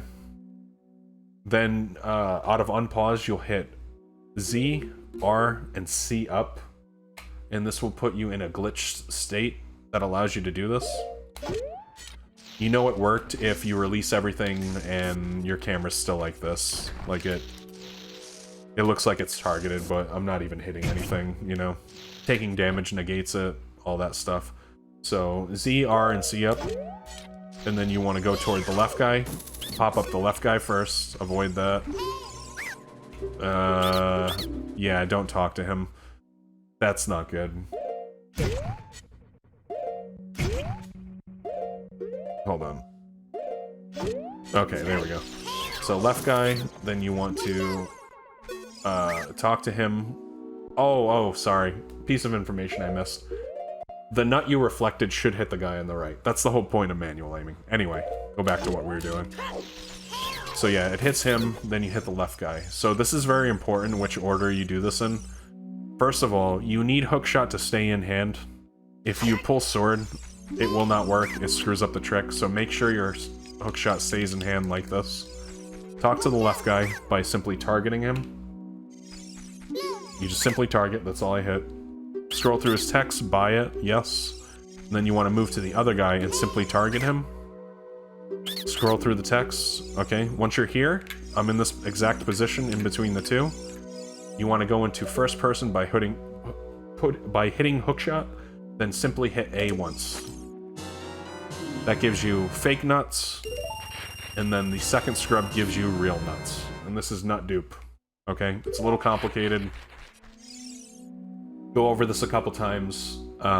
You're bound to screw it up. It needs a lot of practice. Also, these scrubs can drop hearts. Say you screwed up earlier. Once again, you need 2 hearts. Little piece of information. Say you screwed up earlier and you only have 1 heart, for example. You can get a single heart from one of these guys and move on. Hold left out of the zone.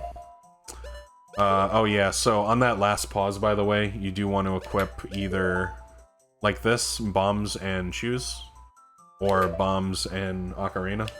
I do bombs and shoes just for the sake of doing it, so for now we'll just say these 2 equips like this. This is what you want to look like. Now, the quickest way to get up, you want to get on top of this ledge here. The quickest way to do that is with a ground jump. And you also want to skip this text, otherwise it's slow and you'll have to deal with moblins.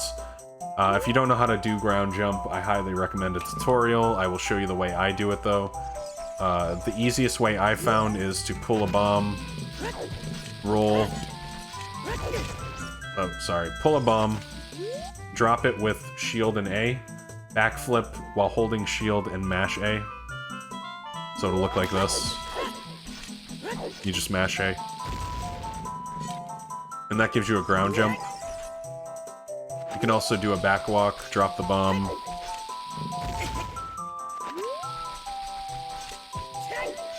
There we go. Just like that. Just look up ground jumps, do your favorite method. This will actually skip the Navi text and also allow you to jump up here. So that's what you're aiming for with this. So this is what it looks like.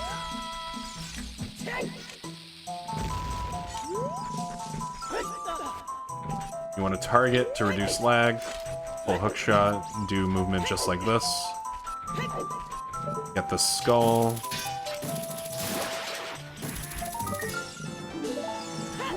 Alright, now we have a trick called down A. This allows you to do Minuet skip. I highly recommend this. I'm not going to show you the other death cutscene skip.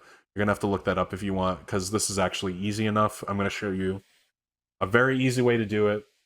You're not going to fail this. It's easy, I promise. Just try it out. But if you hate this, you can look up a different way of doing this. I think Scardy's tutorial for this route goes over it. So, that's an option, and there's other, like, various tutorials. But anyway, do down A with either Bomb Chew or Bomb. To do it with Bomb, you simply pull Bomb, go against the ladder, hold target, and hold shield. And it gives you that weird effect. To do it with Bomb Chew, you pull Bomb Chew, go against ladder, and shield flick. You let go of shield for a frame and then re-shield. And that gives you the insta one. I'm going to show you with Bomb Chew. But just be aware, Bomb is possible if you hate the Chew version. Boom, that's the glitch. You'll know when Link does that weird animation. So this is what it's like with a Bomb Chew. Shield flick, okay? Once you have the weird state, you'll notice the C buttons and the B button are like kind of blanked out. That's how you know you got it. You want to untarget, retarget, and shield turn to the right. And from here you want to backflip. And then equip Ocarina C right and hover boots. You want to hold left directly and then side hop right before you fall. Hold left, side hop, okay? And then you want to do 3 or 4 side hops and hold back, okay? 1, 2, 3, okay, and just hold back. Until Link starts to hover like this, in which case you're just going to side hop left and let go of everything. I'm going to side hop left, then I will get rid of hover boots, and I'm not pressing anything. This is down a Minuet skip. This activates the trigger while voiding out at the same time. It gives you the song, and gives you the perfect damage you need for the next section. Right there. I'll show that one more time with Bomb. Might as well. So I'm holding target and R, untarget, retarget, shield turn, backflip, do the equips, hover boots, hold left, side hop, 1, 2, 3, hold back, and then when Link starts to hover, side hop left. There you go.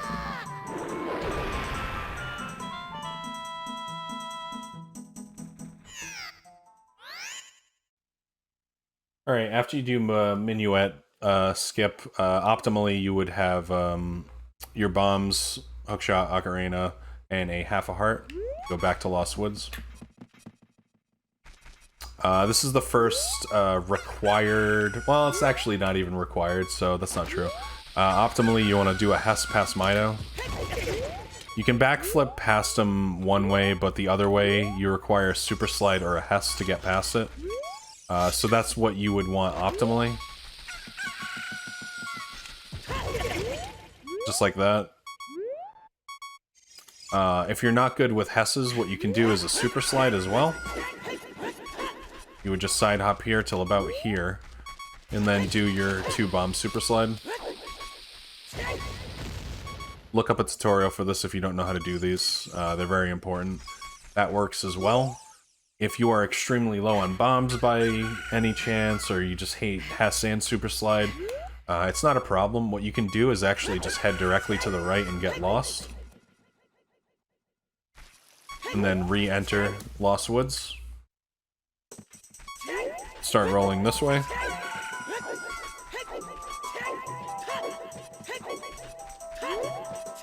And you're on the other side of Mido this way. Not bad at all. So So that's 3 options to get past Mido, and you're going to want to head to Zora's River here. Most people, in my opinion, should be doing the dive. There is a clip. I guess I can go over it, but you have gold scale thanks to an RBA, so you might as well dive. If you want to save like a second, you can do this clip. I'll show you how to do it real quick. You target this, climb up, hold ESS right, and then you'll drop down with B, and then you'll let go of everything, hit A to drop down, and then B 1 frame after. That's the idea, and if you do it on the correct timing, he will clip out. Just like that. And you can hit the loading zone. I don't recommend that to anyone. This trick's dumb.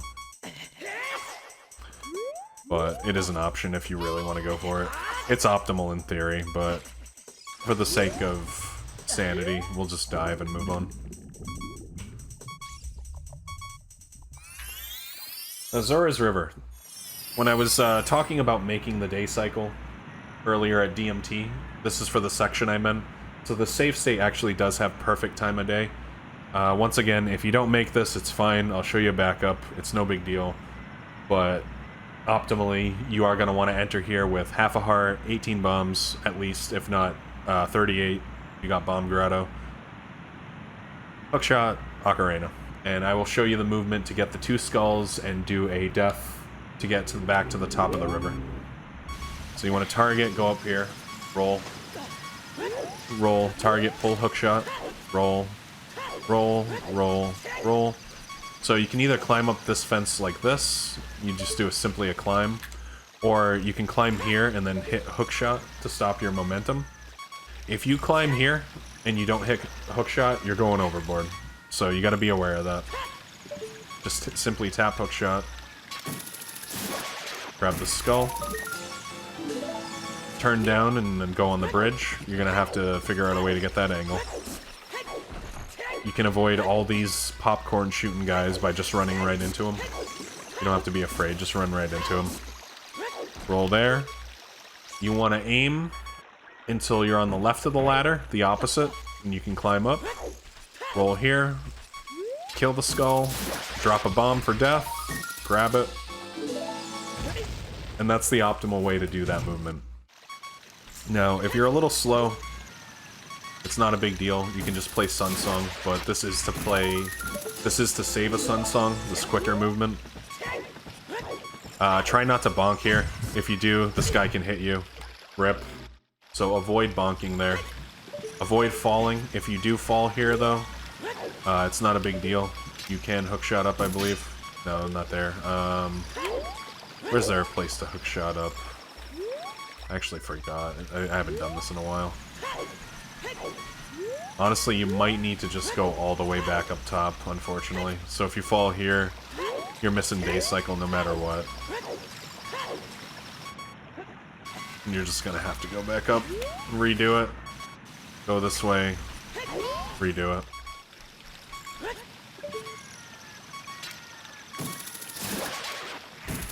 So you get your skulls. If you fall in the water like this, you can just roll into this guy. He does evade. You don't have to worry about it. These enemies go away when you roll into them. If you hate this ladder, if you cannot stand this ladder, you can actually just climb up this way. And climb up it. Thing is, you won't make the day cycle. You will have to play an additional Sun Song, but it's safe. So it's all good. And you have 2 choices. Say you took a really long time in Death Mountain Trail and Zora's River. Okay, so you're here. The skull disappeared. You can just play Sun Song. Just play it here, it's fine. Just get that skull back. And since you're not trying to make a quick day cycle, if this does happen, what you can do to save a bomb, do this, and then just hop off the edge, pull hookshot, and there's your death to save a bomb. Or, if you say you have more than 1 heart,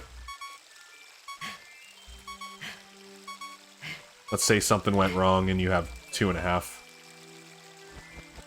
You can play your Sun Song.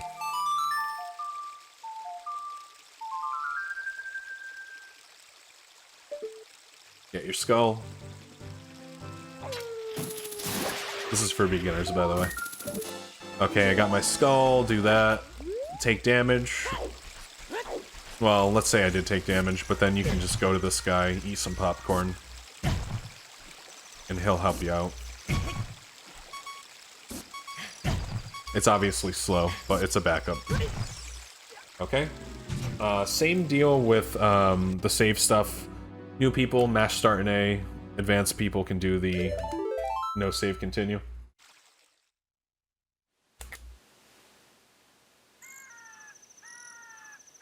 Alright, and we will go over the waterfall. There's 2 strats for this that I know. I will show you the advanced strat if you're trying to go as fast as possible, and then I'll show you the sane person strat. So from here, you target this, you target, and you want to roll when you get about here. You want to start a roll like this. You go all the way to the right, climb up, target, start your roll. And then you want to do another roll and switch to the upright notch untargeted to grab the ledge. Just like that. That's the most advanced and quickest way to do this. And you can make the day cycle. Now, if you hate that strat, I personally hate that strat. I don't do that in runs. There is a different way to do this. So upon spawning, you simply target, and you'll be on the left side of this ledge. You climb up, target, do 2 ESS turns to the right, and then roll. Equip your boots, and then mash up and roll. There's nothing special to it. That's literally it. I'll show it one more time. So you climb up left side, target, 1, 2 ESS. You can actually even just equip boots beforehand and just hold up and start mashing A. That's it. It's that simple. So optimally, you will have made that day cycle. Let's say you didn't, like I just missed it right here. You're better off entering Zora's domain and playing Sun Song after. You don't want to play it before entering if you miss it, if possible. It's just a better day cycle for later. So, oh, the skull tool is not here. It must be day. Play it in here.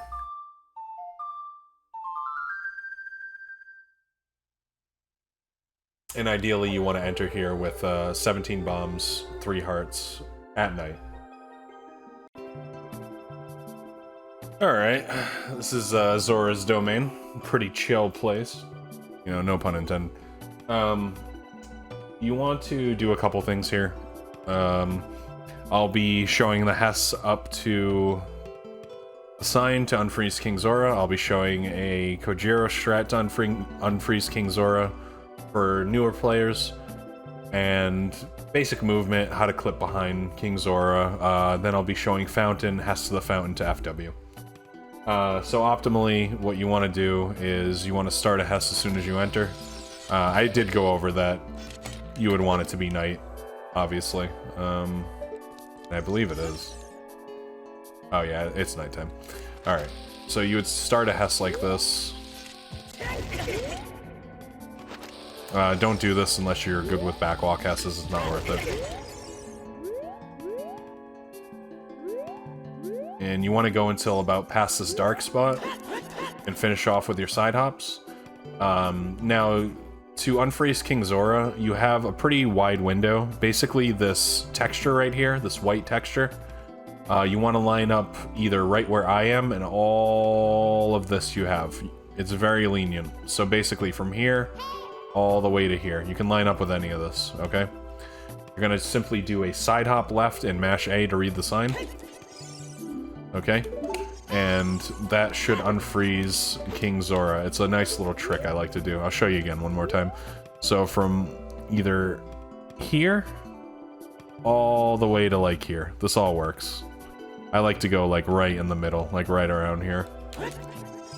Side hop and hit A. That might have not worked actually. I think I screwed that up.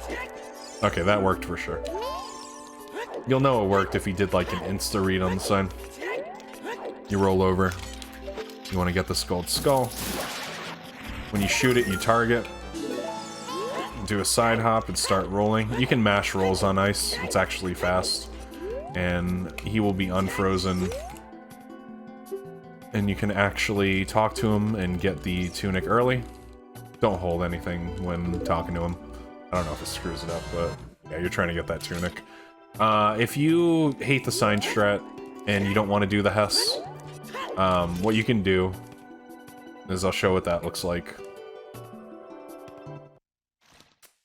When you first entered Zora's domain, when you take off the boots, what you can do is instead of having Ocarina equipped, you can equip yourself Kajiro. You'll have that in inventory. This is a more beginner-friendly option to unfreeze the guy.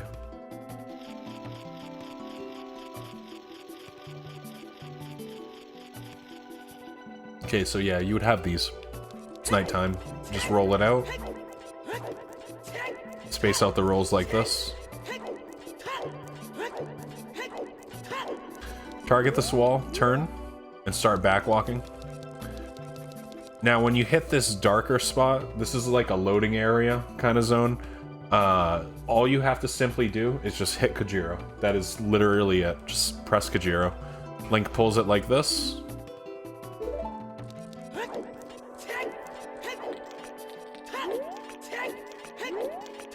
Same deal, you get the skull.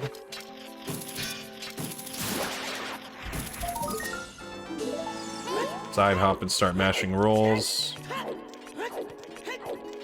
And it's really that simple. There is nothing to it. It's exactly what I said. Just backwalk to the dark spot, pull Kajiro, and that just somehow works.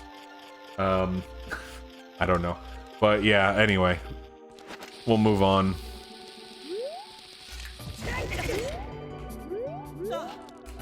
I made a mistake. So say you make a mistake there. You can't Hess. What you can do is target here and do 16 side hops. 1, 2, 3, 4, 5, 6, 7, 8, 9, 10. 1, 2, 3, 4, 5, 6. And this should give you a general good spot to do the sign trick, if that's what you're doing. That's a good backup if you fail the Hess. Or if you just don't like Hessing, and you also don't want to do Kajiro. Kajiro does waste an equip. 2 seconds, not much.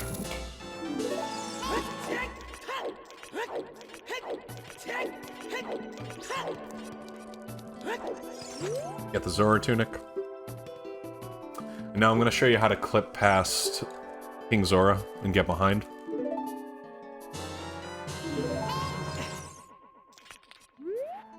So you want to target this. This is arguably the easiest glitch in OOT. I have heard some people say this actually is the easiest glitch. You simply target, go over here, and jump slash, and then hold shield. Easiest clip in the game. If you're new, you can do a manual lineup, and you just want to try to hit the water.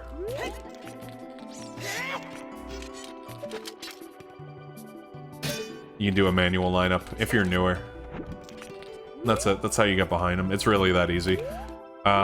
Slightly more advanced movement is to just clip through and do something like that. You basically will hold up left after you clip and roll, and then you should be able to hit it. It's not bad. But you do have to be careful, because you can void out if you don't get the proper angle. Like, say you do this and you hold straight up, you just end up voiding. Or you'll fall and you'll be stuck here for a long time trying to float back up.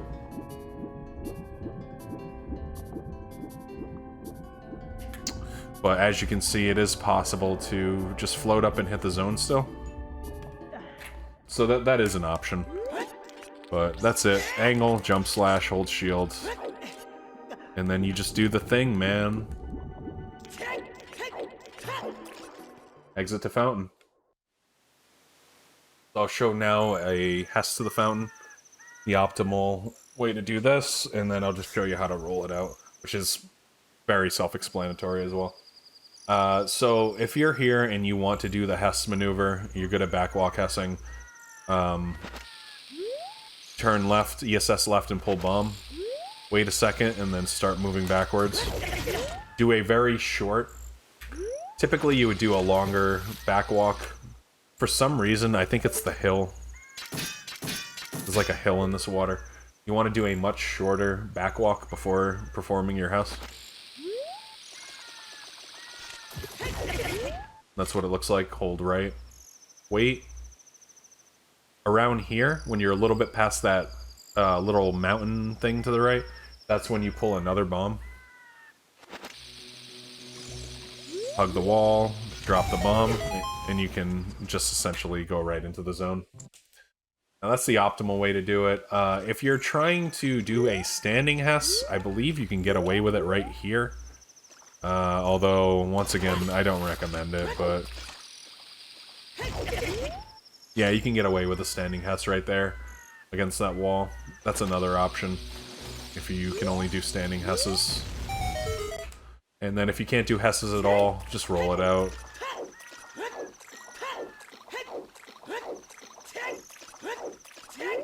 Backwalk here. Once you roll past Tektite, you can pull Bomb. And that's your movement to the fountain. You're gonna want to actually do 4 rolls. It's actually 4 rolls, don't backwalk that. Play ZL, get FW, and I will see you after the FW cutscene. After you get Farrah's Wind, you're gonna have to do a trick called a Weirdclip. This is basically the same as a weird shot, but you just hold target instead. I will try to find a more in-depth tutorial. Hopefully I can find one, and if so, I will link it. Otherwise, I'll do the best I can to go over how it works here. So when you first leave the fountain after getting FW, you have a very particular angle. You're going to want to keep this angle for the Weirdclip, and you're going to want to turn around. Perfect turnaround. First, I'll show a backwalk Weirdclip. This is the angle and the position. You want to be like slightly right of the middle of this boulder. And if you know how to do backwalk weird shots, you do this. The main difference is you keep target held, and you roll a little bit later. You want to roll on like big red. So the more advanced players will know what I'm talking about with this. And that's what it looks like. So that's an unbuffered Weirdclip. Optimally, that's what you want to do. I will show a standing Weirdclip. You insta-drop it, pull, hookshot, and then on big red, what you're going to want to do is keep hookshot, Z, and R held, okay? It's very important that you hold hookshot this entire time. You notice how I have it held. On big red, you roll and hold down, and then you buffer to a particular frame. Not that frame. So that's the first frame that links in the explosion. You want to do a frame after this. Okay, that's the second frame that link is in the explosion. On this frame, you simply release R, but you keep target down and hookshot held still. Okay, and then you'll release down once he falls off the ledge. You can then hit A to fall. That's what it looks like buffered. So I'll show that again. You get the angle, you insta-drop, backflip, pull hook, roll, go to big red.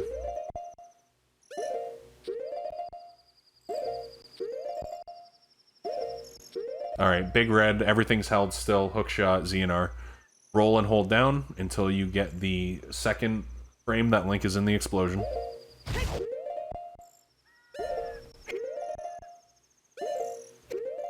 Alright, that's the first one he's in the explosion. That's the second one. On this, you release R, you keep down, hookshot and Z held, and then release down once he grabs the ledge. Okay. Then you can let go of everything else and hit A. I'll show you what it looks like unbuffered, like that, if I can do it. That's what it looks like unbuffered from that way. And then obviously you have the backwalk one as well. These ones are kind of tough. But that's what it looks like. So some players, I notice, will stab this magic pot. This was recommended in an older tutorial, but The more I've played this route, I realize there's actually no point in doing this. This just wastes whatever time. It's like 5 seconds. There's really no point to do it. If you're trying to do this route optimally, there's no point. Because if you do everything correctly, you will never need to pick up magic at all. But if you're trying to play it safe and you're not going for optimal, just get the magic. It's fine. It's basically just to get rid of this cutscene that's played. So if you're trying to be safe, just grab it. That's my recommendation. If you're trying to be optimal, skip this. Okay, so that's 6 rolls after the weird clip. 1, 2, 3, 4, 5, 6. So along here where I am, just try to look for a texture that works for you. I look for this dark line right here. I want to stand right on the edge of this dark line where I'm shooting. And then I want to aim up and hold all the way up. I'm holding all the way up as high as I can go and hookshot that. And that's more or less the best possible and quickest way you can get that. So look for that texture right here. All the way up, let it rip. You can pull sword for swag, it saves 2 frames. Climb all the way up. More optimal people. Once you get here, you can actually do something similar to bottom of the well that I showed. Where you get to the 3rd bar, and you just hit down an A, and he automatically climbs. It's a quick climb. You don't need to do that, it's very small time save, but I figured I'd just point it out. Thank you, Arthur, for letting me know that existed. Do a simple roll. Grab this token like this. Oh, whoops. Alright, now you're going to want to do a mega backflip onto the heart piece, if you can do mega backflips, and then I'll show you a backup in case you mess it up. This is kind of important because the backup sucks. Like, really bad. Like, it's really, really bad, dude. So try to get this if you can, but if you can't get it, it's all good. The backwalk method would be to exit out a hookshot, pull immediately. You want to line up to the left of this edge. See this line up? This is perfect. And then you would mega backflip. I'll show you what it looks like. And you want to just hold up like this. Get that heart piece. You can do a standing mega. Do the same lineup.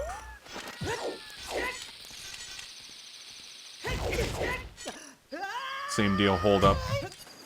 That way, in case you fall, you can get the heart piece. I prefer backwalk, but try to do either or. Okay, and I landed right on it. That's ideal. That is optimal right there. That's what you want. Say you mess up the mega, and you're like, ah, shit, I'm in the water. What you can do is go for this ledge grab, and then equip your hover boots. And you get right on the ice block, no problem. There's a different backup, which I do not recommend. This is possible, though, where you can jump slash. It's super hard, it's inconsistent, and I don't recommend it. Like, if you screwed up, you might as well just equip the boots. Yeah, but you can do that, it is possible. But, for the sake of sanity, if you do fall somehow, and you need to get the heart piece, I recommend just equipping the boots. Makes it free. You can get the heart piece, and then it actually makes this movement easier. Say you get the heart piece, and you fall off by accident, you can just simply climb up this icicle, no problem. There's no jump slashing, it's free. So there's the backup after the heart piece if you fall. But ideally, you want to get the heart piece and make the cycle. Oh. If I could find it. Okay, yeah. So you want to make the cycle here. This is a little more ideal. Land like that. Try not to get short hops. Roll off the edge. That way you don't get short side hops. On this particular last one, you want to land on the back edge here and make the icicle in the front kind of raise up. So you can do something like that. I don't recommend that jump slash either. That is so risky. It's actually dumb. I go for it sometimes in runs, but I'm stupid, so don't do what I do. But it is an option. Ideally, you want to just get it. And you can either ledge grab or just hope that you get up like that. That's ideal. No jump slash. But either way, same deal with this. This is stupid if you fall. If you do fall, just bite the bullet. Equip the hovers. Just bite the bullet, man. It's not worth messing around with the jump slash, in my opinion. And then you can unequip. Enter Ice Cavern. Welcome to Ice Cavern. It's one of the scariest parts in Adult 1, in my opinion. But don't be intimidated. We're gonna get through this. Stay positive, alright? I'm gonna go over optimal stuff. I'm gonna go over preferences. I'm gonna go over backups. I'm gonna help you every way I can to get through this craziness, okay?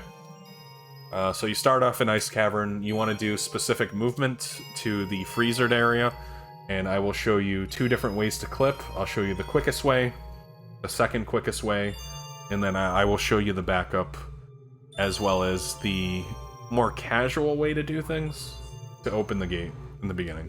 Alright, here we go. So do rolls like this. 1, 2, walk past. 1, 2, 3, 4, 5. Casual walk here. This is the first optimal clip. What you want to do is target this wall, pull hookshot, go into third person, and hold hookshot. Okay? You just want to hold it. You want to be a little more in the center. And you basically want to wait for the freezer to fully push you into the wall. You don't do anything else except just wait for the freezer.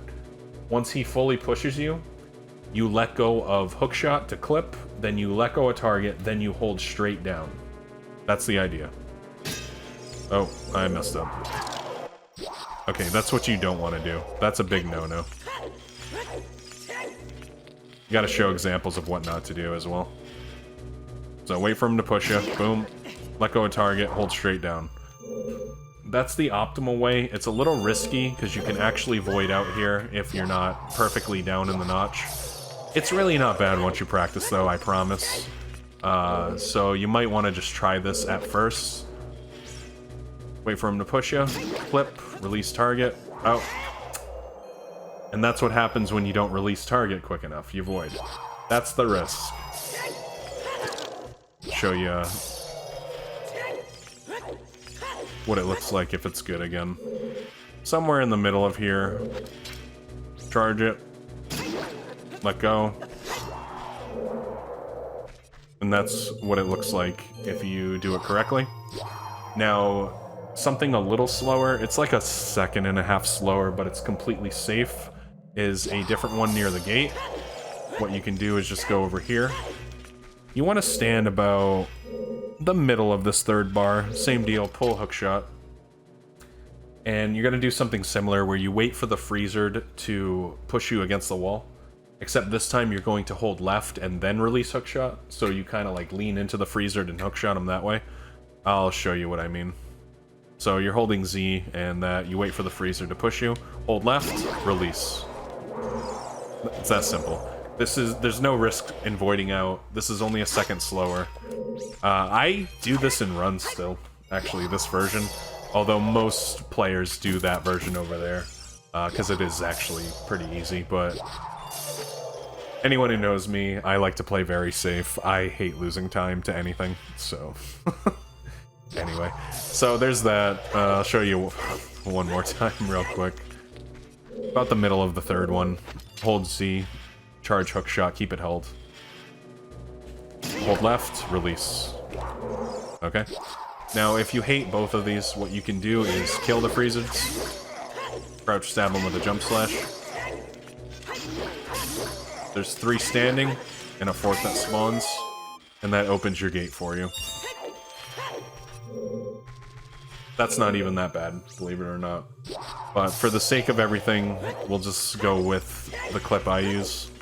I showed you the 3 versions.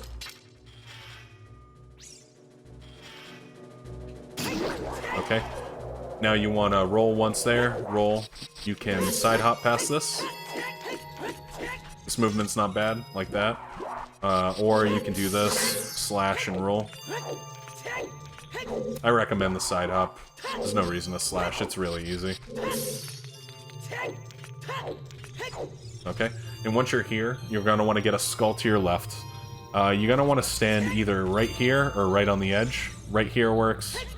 This is a little safer. I stand here personally, but you can get that. Now, you're going to want to clip through this part of the red ice. I'll show you 3 methods to doing this. The first one is going to be the optimal one. The second one will be something that's only slightly slower, but still pretty easy. And the third one will be if you hate everything and it's super slow, but it's an option. So after you get the skull, you can actually do a Hess. The way I do this personally is I climb up, I target this, I drop the bomb, and I backwalk off this ledge. ESS right, and I slowly turn. I do like a slow ESS turn into it. This is what it looks like a little faster. Okay, if it works.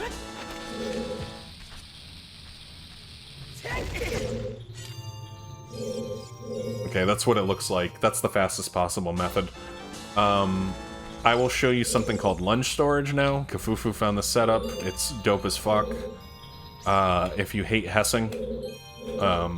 So what you do is you want to target this wall and side hop, so you're on the ledge like this.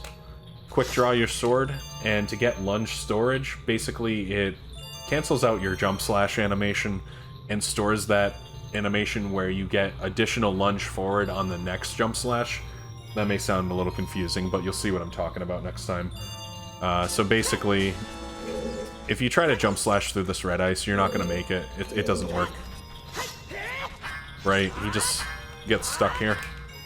So if you do lunge storage with this setup, so you target here, side hop so you're on the edge, quick draw, press up and B. So normally when you press up and B, he would do this, right? When you're on the edge though, what it does is it cancels it.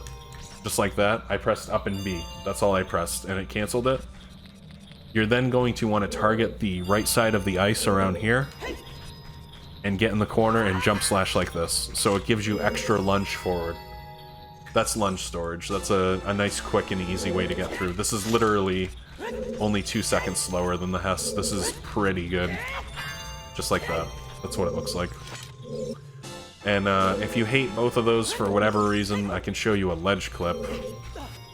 Ledge clip is very slow. I really don't recommend it. Lunge storage is easy enough, but I'll show this anyway. So what you do is you target here and go in this corner. Side hop.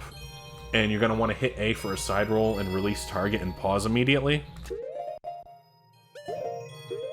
So I released everything after I hit A. He's currently doing a side roll until he gets to this animation. Once he does this very first animation, this is frame perfect, you're going to hit Z target out of unpause. You can't hold target while in pause, you have to hit it when the pause menu is fading out. So this is what the timing will look like. I unpause, hit Z, and he does like this twisted thing that puts him out of bounds. And once you're in this state holding Z, you can just hit A to drop. That's a ledge clip. And then you can actually, this collision doesn't exist. It looks like it exists, but it doesn't. So what you can do is just line it up and jump. And that's how you ledge clip past there. So that's 3 options. One of those should work for you. This is required to get past here. There's no other fast way to do this. So after you're through, you want to go over here, slash the ice. Get El Skulltula. Do a single roll, pull bomb, turn, place bomb, and you're gonna jump. You're gonna place bomb, boom. You're gonna jump and stab in the up right. Do not spam stabs on this, okay? I'll show you what it looks like first, quickly. You can actually get the heart piece through it. Don't spam stabs. I noticed some runners will drop the bomb, spam stabs. It's never gonna work. Just simply get the setup and do a single stab, and be patient. It will work, I promise. So you drop bomb, target, side hop, single stab. Okay? show you one more time. So you're targeting, turn left, drop the bomb, target, side hop, upright, stab. Now, you're gonna actually use this bomb to damage down. You have another death cutscene coming up. So optimally, you want to damage down to exactly 2 hearts here. So you're gonna want to take 2 hits of damage. Or is it 3? Oh no, so this gives you an extra heart, that's what it is. At this point, you should grab this heart piece and get 4 hearts. Right?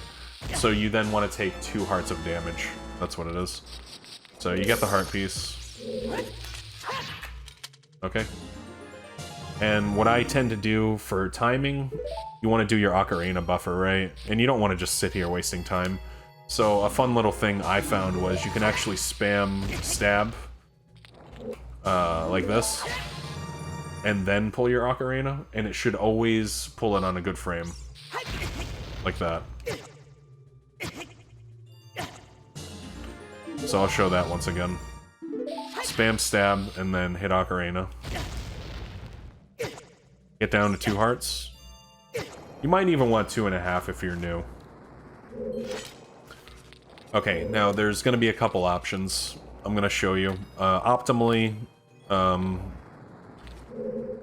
you're going to want to only use 1 bomb and do a Hess here.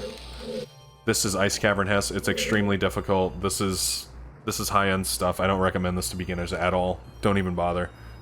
But if you want to try it, go for it. You know what I mean? You have to be good at Hessing, you have to be really good at angle switching, and you have to be on your toes. I will show real quick what Ice Cavern Hess looks like, the best I can, but then I'm going to move on fairly quickly and show the other methods. So, after you do your damage down, you're going to want to target this, pull a bomb, target, go up here. ESS left, then equip your hover boots, and once you get in the corner here, you're going to do the equivalent of 2 S-turns to clip. S-turn right, S-turn left, hug that. Oh, let me redo it. Okay, ESS left. Boots, once you're stuck here, two ESS turns. ESS right, ESS left, hug, ESS right. Now you want to get to the right side of this and target this and wiggle the stick back and forth ESS left till you clip, ESS right, ESS left, then hold down and shift to the right. It's very complicated, it's very difficult, it takes hours of practice. I don't recommend this to anybody unless you're advanced. But there is that. And I'll show you the other methods to clip through the second piece of red ice. So after you do your damage down, if you don't want to do that Hess, what you do is you target this wall, pull your hook shot, and start side hopping. Roll, roll, roll, roll, roll, roll, roll. This is called a bomb push. Basically, when you stack bombs, they can actually push Link, and the push feature stacks the more bombs you have. So 1 bomb will push Link a particular amount, 2 bombs stacked will push double that, and 3 will push triple, essentially. There's an easy setup you can do, where you target this, side hop, untargeted side roll, do 1 ESS turn to the right, and once you're here, you can drop 2 bombs overhead, back up, and backflip. Nice and easy. It's very easy, I promise. You just gotta try it out. Once again, do that. One ESS, 2 overhead drops. They gotta be overhead, and then you clip right through. Nice and easy. If you hate the bomb push, you can do a hover boots method off of a slash recoil. To do that, this is a good backup in case you're low on bombs, or if you hate bomb push, you hate Hessing. This is just a good backup to have. So I'm kind of low on bombs. I'm going to want to do this. Target this wall, turn around, slash to get rid of those 2 icicles. I'm then going to want to target this and side hop into this icicle, do a shield turn, so it's perfect. Jump slash and hold shield, and then crouch stab. On the second crouch stab frame, that's when you can equip hover boots. This is a frame perfect hover boot equip, just so you know. So turn around, slash, side hop, turn, Jump slash, I'll make a save state here. And you gotta make sure you shield on that jump slash so you're in the right position. If you don't shield, this is what happens. I didn't shield on the jump slash.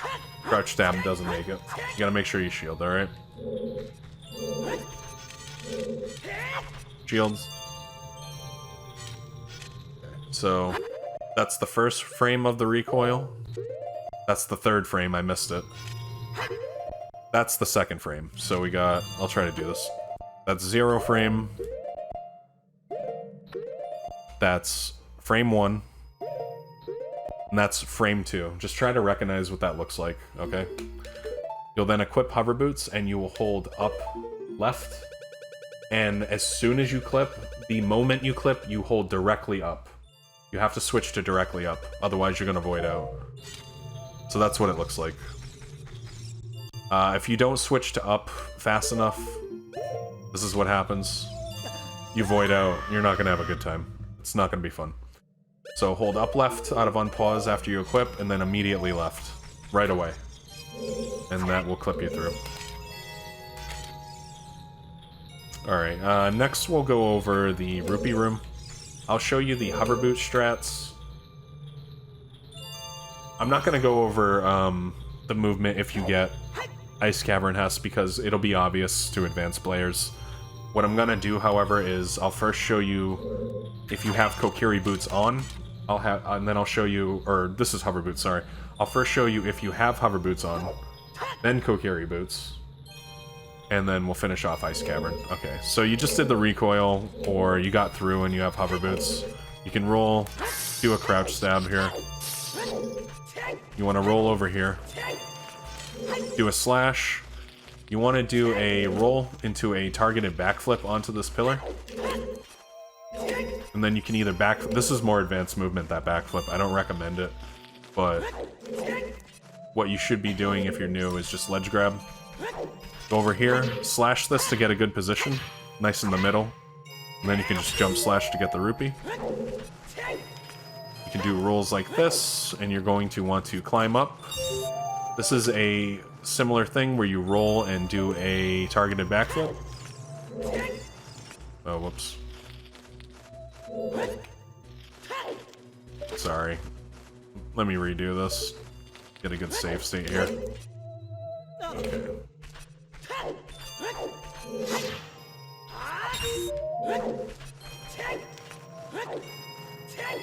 Okay, safe state here. Climb up, roll, target backflip, and that's what it'll look like. This is not easy. You might want to kill the bat. He's a pain in the ass. Grab that, roll off. Oh. Dude coming for me again. Climb up here, do a roll and grab this. And then you want to line up, roll, roll. Now when you're about here, now you can actually take off your boots and hold up, and you'll get the last rupee. You'll then do this. Grab the token, get a ground jump. Oh, whoops, I didn't mean to do that. You want to get a ground jump here. Use your favorite method of ground jump, I went over that earlier. And you can actually do a Hess past the red ice at the end. Oh, let me try again. This is only if you're good at Hessing. If you are not good at Hessing, or if you hate Hessing, what you can do instead is kill this freezer. Whoops. Target this, turn right, and you want to do the normal slash untargeted, and it will recoil you. So I'll show you what frame to equip boots. So that's frame 1, that's frame 2.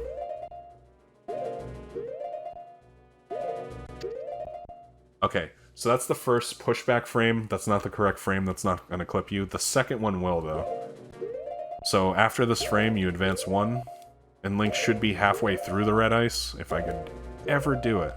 Okay, Link is now halfway through the red ice. You can then equip boots and don't hold anything, just let it happen. That's an easy way to get through, if you hate Hessing. Then you can unequip and do your thing. So now I will show you Kokiri boot movement. I don't recommend these. I recommend hover boots, but do whatever you want. Some people like the glitchless stuff. I think the glitchless stuff is actually harder and a little more advanced, but I will show you real quick anyway. So you want to go over here, jump off, pull hook, go up, target here, jump off, hold A, 1, 2, down roll, 1, 2, hold back, hold up. Okay, that didn't work. Hold up on a particular frame so he ledge grabs, okay. 2 side hops, shield turn up. You can get a jump slash, roll off, roll down, backflip onto this, target, 4 side hops, and hold slightly up off the angle, the upright. You can get that rupee. We'll kill this guy, fucks off. You would then go up here, and you can get that last rupee. That is glitchless movement. Once again, I don't recommend it. But if you're feeling it, go for it. You can get your ground jump.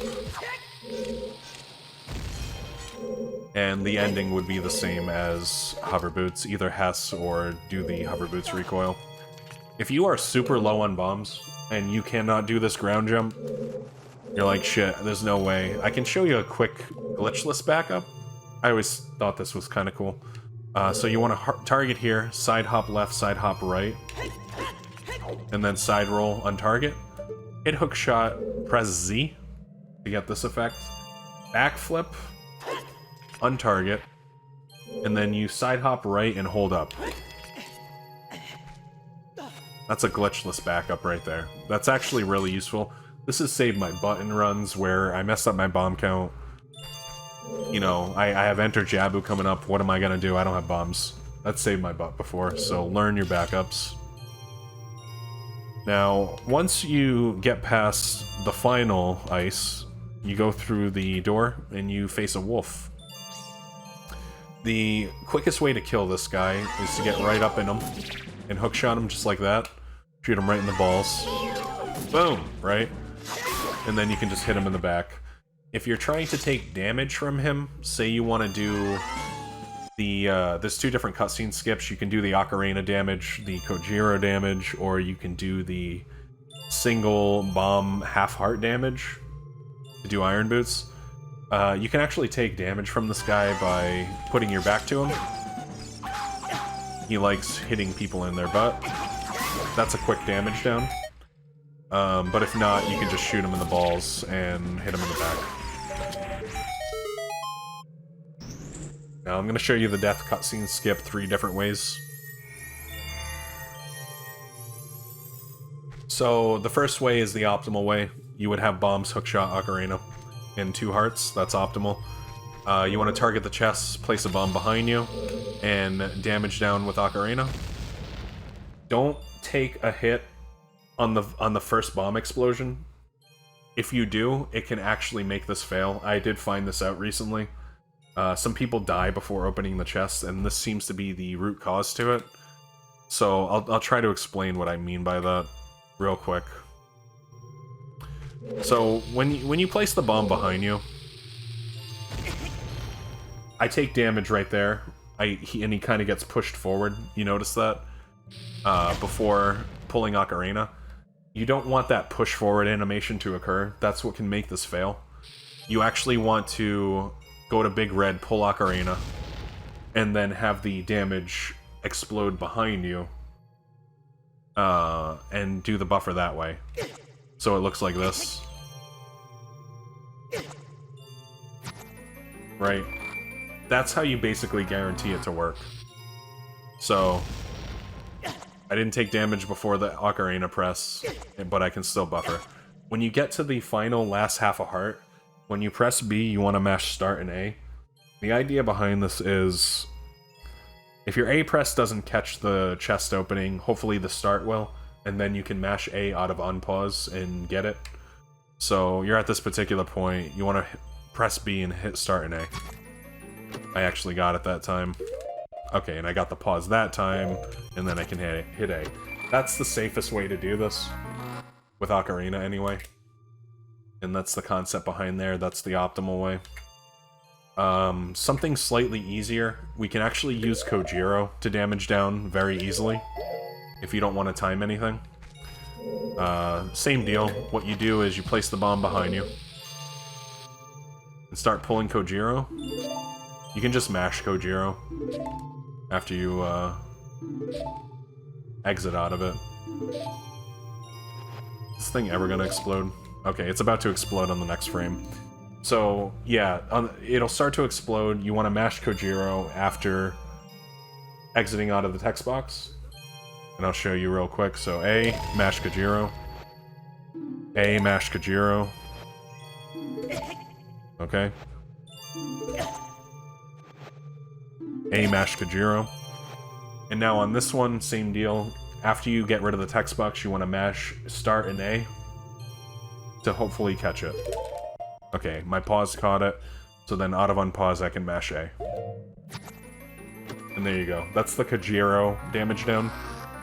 It's easier, and it's slightly faster than watching the cutscene, because the cutscene takes like a minute and a half or some shit, so it is an option if you hate the Ocarina method.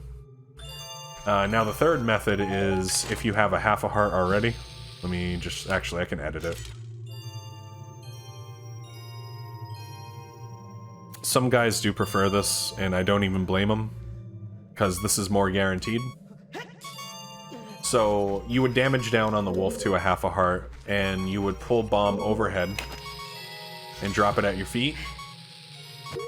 And then you would buffer to the second damage frame. This is the first damage frame. I'll show you what it looks like in succession. So you have big blue, then you have big red, and say you pause here. One frame after is damage frame 1. So that's damage frame 1. Recognize that frame. Know what it looks like, that way you can recognize it. You want to go to damage frame 2. Frame right after this. Okay, this is damage frame 2. The explosion is kind of like uplinks kilt, right? That's how you can kind of tell. Halfway up the Iron Boots chest. You'll be able to recognize it when you get used to it. On this frame, out of unpause, you're going to want to hit A. And it should work. You should die while opening the chest. And that's the third method for Iron Boots. Test them all out, go with what makes you comfortable. They're all relatively good, as long as you skip the cutscene, that is what's important. This will give you a Serenade of Water, Iron Boots, and skip this cutscene. Same deal, new people, mash start and A. Advanced people can do no save, continue. And then you'll exit Ice Cavern, off to Fountain again. Up next, I'm going to go over some quick fountain movement and enter Jabu. This part isn't that bad. Enter Jabu is kind of tough, but get through it. So once you leave Ice Cavern, turn right, jump, and sink down that way. Then equip your Iron Boots and hold down left. You want to hold down left until you get to a slightly more flattish area, like that, and then do 2 rolls, spaced out. Grab the heart piece around like this. And you want to start back walking basically toward where the red arrow is. That's where you came out of Ice Cavern. That's more or less where you want to go to. This isn't too crazy. Once you get a closer camera, like that, you want to then equip your hover boots and start mashing A and B. And go toward the ice platform where Jabu typically is. Mashing A and B. If you screw up your movement, you can just equip Zora Tunic. You shouldn't need to, though. But if you do, just equip Tunic. It's fine for beginners. I'll show you the setup to enter Jabu with this now. So from here, what you can do is target here and side hop. And turn around. This is a good angle with a zoomed-in camera. And this is the more optimal way. I'll show you how to do this. So, enter Jabu for positioning. It may look a little YOLO, but it's actually quite precise. It's pretty easy. When you have this angle and this zoomed-in camera, you want to stand slightly to the right of the fence so that the fence actually pushes you. So, when I walk up here, the fence pushes me. This is a consistent position. This will be consistent, okay? So So you want to get pushed by the fence, and you want to line up the bottom left of Link's tunic to the side of the ice. So just look at the bottom portion of his tunic and notice how I lined it up with that ice portion. That's how you know you're in a good spot to do this. So like that. More or less lined up. It's actually fairly lenient. So this is the position you want. You're then going to pull bomb overhead, and I'll show you the pause buffer method. You can do Big Blue, or you can do the frame right before Big Blue. It's a smaller red. It's really hard to recognize the frame before this, so for the sake of tutorial, let's just call it Big Blue. You pause to this frame, and out of unpause, so during pause, you're going to hold target and R, and then out of unpause, what you're going to do is hit A, and then mash a side hop and hit pause again. Right? So that's what it'll look like. You'll then release everything. Okay, and you want to buffer to a very particular frame where Link's head... Okay, see this frame right here? You'll know it's the right frame where the mountain off in the distance, Link's head, the tip of his hat will be right below the line of that mountain. Look at this frame, recognize this frame, this is your magic frame. This is the only frame that works. Okay? Oh, I messed up. That's a frame late, you have to redo the setup. So once again, go to Big Blue.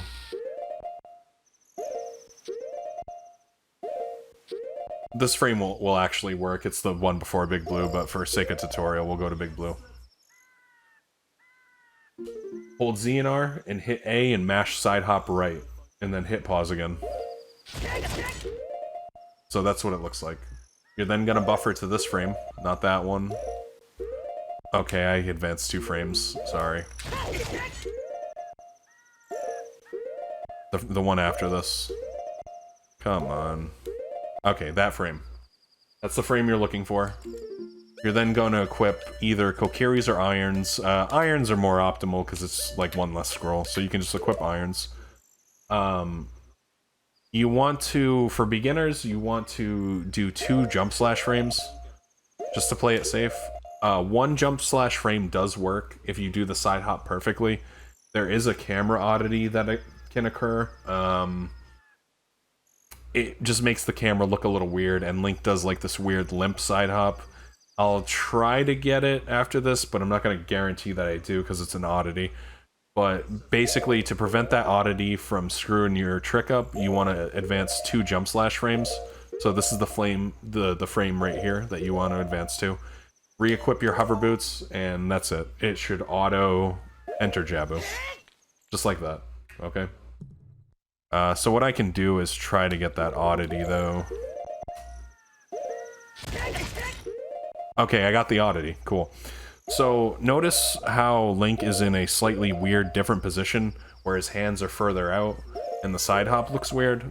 This is the oddity that I was talking about. I don't know why this occurs, I think it's a late side hop. But, basically, you want the same initial visual cue, where the tip of his hat is right below that line in the far-off distance. Equip your irons, and I will show you what it looks like. If you only do 1, it shouldn't work. Yeah, you get this weird frame. It doesn't work. To fix this problem, what you can do is do 2 jump slash frames. So that's 1. And that's the second one I was talking about, and that should work now to fix it. So as long as you always let 2 jump slash frames pass, it should always work, even with the oddity or without the oddity. Okay, so there's that. That's the quickest way to get the angle and all that. I'm going to show you an easier way to get the angle and what the different camera looks like. So say you don't like this, if you can't do this angle with the side hop, if it's scuffed, you can get the angle from over here. Just like that, and you have a zoomed out camera. Same idea though, where you want to get pushed by the fence, line up Link's tunic with the side of the ice.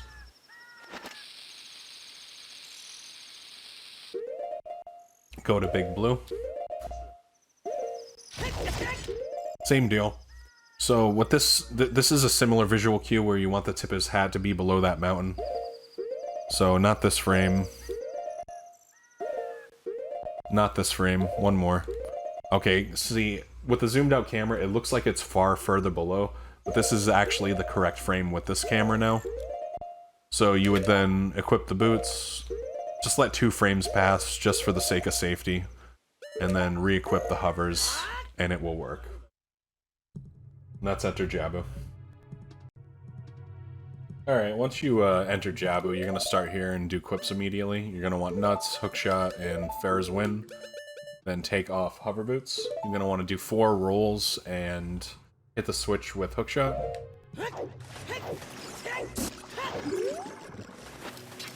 A little suboptimal, but that's basically how you do it. Then do a couple more rolls, space, avoid the bubbles. If you do hit them, it's not a big deal. One thing that you want to avoid, though, if you are doing Jabu Wrong Warp, I don't recommend Jabu Wrong Warp for beginners, but for people that are going for it, one thing you want to avoid is these boxes. If you go over here and say you put your hookshot away like that by accident, that has a very high chance of causing a crash or soft lock on the Wrong Warp. So you want to avoid that. Roll away from them. Before you enter the store, set FW. This is important. You want to set FW before you enter the store. If you set it after, it's not a big deal. It's just going to be a little slower. Roll straight into the cutscene. Little cutscene plays here.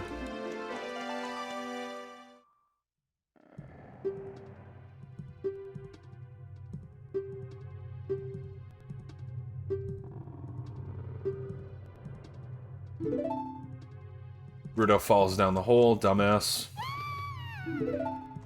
Link acts surprised, even though it happens every single time. Alright, I'm going to show you 2 bits of movement here. Glitchymon's going to hate me if I don't go over his movement, so I will show you the quick stuff, and I will show you the slightly slower stuff. You can pick and choose what you prefer. So after the cutscene, you can just roll, go over here. Shoot the first skull, do a quick spin, get both those guys, shoot the second skull, get this one, get that skull, and then side hop like that, start to talk to Rudo. Now that's the optimal movement, that is as quick as you can go. That saves like a second or 2 over what I'm about to show you here. That's what Glitchymon does. If you don't like that movement, what you can do is target here, side hop, do a full roll, 3 side hops, untargeted side roll, jump slash, kill this guy, get your skull. This is a little slower, but it's easier. And then you do your side hops and talk to Rudo. So that's 2 options. You can try out both of them, see which one works for you. The first one I showed you with the quick spin is optimal. Mash through this text. Gonna have to pick up Rudo. Jabu's probably the most boring dungeon, straight up, so I'll do the best I can to go over whatever. 2 text boxes, you gotta pick up Rudo, go through the door. Avoid bubbles the best you can. They only slow you down. So if you are doing Jabu Wrong Warp, you're going to want to get a fairy right here in your bottle. If you're not doing Jabu Wrong Warp, you're probably not doing early bow as well, so there's no point in getting the fairy either way. But basically, I'm going to show you what you do if you're doing Jabu Wrong Warp, okay? So you want to get to about this spot here, where the light portion of the water starts to get a little dark, and you can actually throw Rudo. Turn here, shoot, let's get rid of this guy. So you want to shoot the skull, and you want to aim right about there on the texture. This is what I aim for. You can hear the pot break and the fairy come out. You'll then grab the skull, and you'll see the fairy pop out. This reduces RNG a little bit with this, so it's a little quicker. Put it in the 3rd bottle. You want to equip 3rd bottle over hookshot, put the fairy in the real 3rd bottle. This is what your inventory should look like right now. Go over here. Grab Rudo again. Avoid the bubbles. You can toss Rudo up. Since you don't have hookshot, of course. Okay, and once again, if you're not doing Jabu Wrong Warp, just get the skull, take Rudo up. It's fine. You don't have to worry about the fairy. If you are doing Jabu Wrong Warp, get the fairy, and this is where you're going to be at. So same deal. If you are doing Jabu Wrong Warp, you're going to want to damage down here to 2 hearts. Let this guy hit you. If you're not doing it, you don't have to worry about this. Alright, you got 2 options. You can either shield this, kill him, get Rudo, or what you can do is avoid it. It saves frames. Saves like 4 frames or something. Something like that, I don't know. Take the elevator up. Okay, when you're here, you can jump off. When you get to the line, start to backwalk, go through the door. This is actually not bad. This can be a little scary at first, but this is actually really safe. You just basically line up Rudo at around this angle in between the 2 pools. And you can just backwalk. It's far less scary than it actually looks, trust me. And then the fastest movement is to simply walk forward.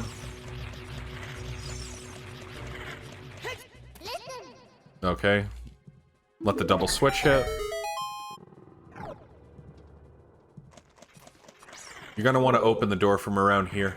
Like, if you were to split this into 3/4, I would say 75 in, 3/4 of the way in.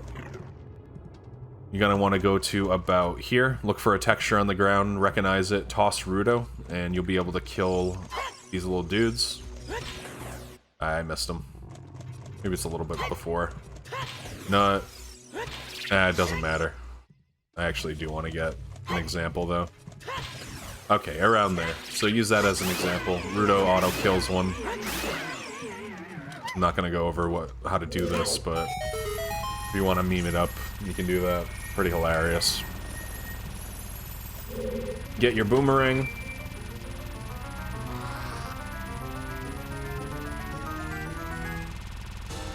Mash through this text real quick, and then you want to hit FW. This is once again what your inventory should look like. You want to hit FW, go back. Alright, so there's 2 ways to do this. Well, I think there's actually 3. So I'll show you the optimal way, which I do not recommend because it's extremely dangerous. But you get an angle like this, you start a roll, do equips like this. You want Chew, Nuts, Boomerang, Hover Boots. And you can actually make a jump slash there. If you do fail this, this is 30 seconds you just wasted, and health. It's very bad. You do not want to do this unless you are super good at it. You can get the same angle and start a backwalk. So you get the same angle, start a backwalk like this.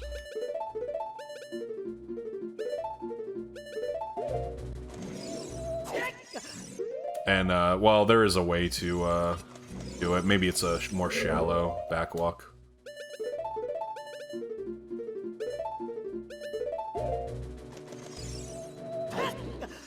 I also don't recommend this method. There's a reason why I don't do this. It's terrible, but it's an option. How much does it save? Half a second. This is the sane person movement. Basically, you go around this berry. You start a roll, do your equips.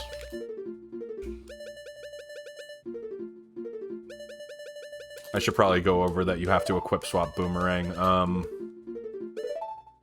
What's going on is you should know how to equip swap if you're looking at this tutorial, first of all, but I will explain it real quick.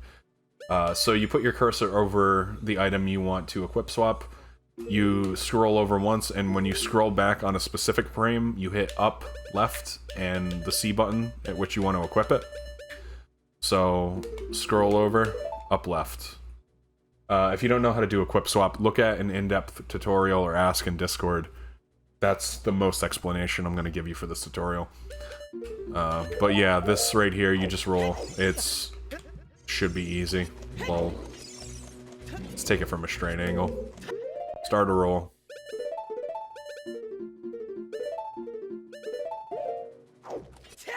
Alright, there we go. So that's what you're looking for. I'm not going to show you the optimal way to do the switch, because it's really dumb.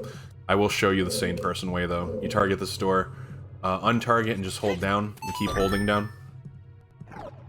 You get this cutscene. And from here, what you want to do is a frame perfect up and A. And you want to go to this frame. It's the second frame where Link's shield is off the ground. It looks exactly like this. And then you simply hit A. This is a frame perfect trick. You can do it unbuffered. It's something you get used to. It's like a feeling. But this is the first frame. This does not work. And this is the second frame that does work. That's what it looks like buffered. From here, 3 rolls. I recommend nutting this guy. Quick spin. Target, hold boomerang, up and slightly. And then you can let it go and side hop. And I will show you how to do the boss door skip. Let's get rid of this guy first. So, to do this... I'll grab this, might as well. You don't need magic at this point, but... this is actually very easy. What you do is you target this wall. Turn left. So you don't get stuck, you can hold shield, side hop once. Back walk until Link is in the corner. And then a simple side hop left. Let go of target. This is very important so you don't void out. And then simply chew drop, insta chew drop shield, and then hold left. Like that. Show that again. Target, turn left, side hop, back walk into corner, left side hop, let go of target, insta drop, hold left. That's Barinade. And now I will go over the Barinade fight if you're doing Jabu Warp, and if you're not doing it, and the differences.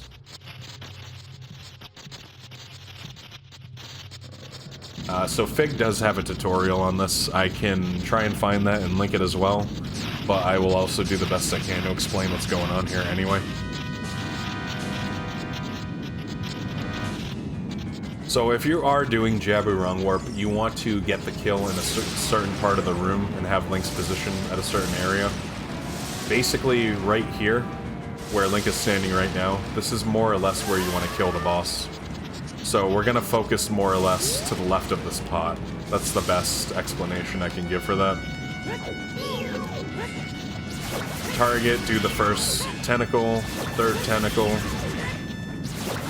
Okay, you wanna throw a ring, nut, target, throw a ring, time it. It's bad timing.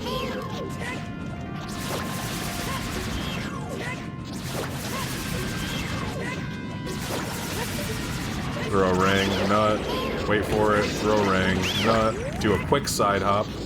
Okay, so now this is where you can start to manipulate Barinade. I side hop to the left and get him to push to the right. And as soon as you do this, you can target and throw boomerang. Oh, that was bad. So once again, that's the pot we want him to be near when he dies, so this is where we're kiting him toward. After you stun him, do a quick jump slash. Roll to take damage. I didn't do that right. You want to take damage down to a half a heart.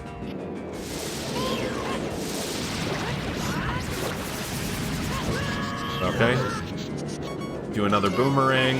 You have a jump slash stored so you can crouch stab him. Roll again, take more damage. Boomerang. And then a normal slash. And that position should be perfect for the wrong warp.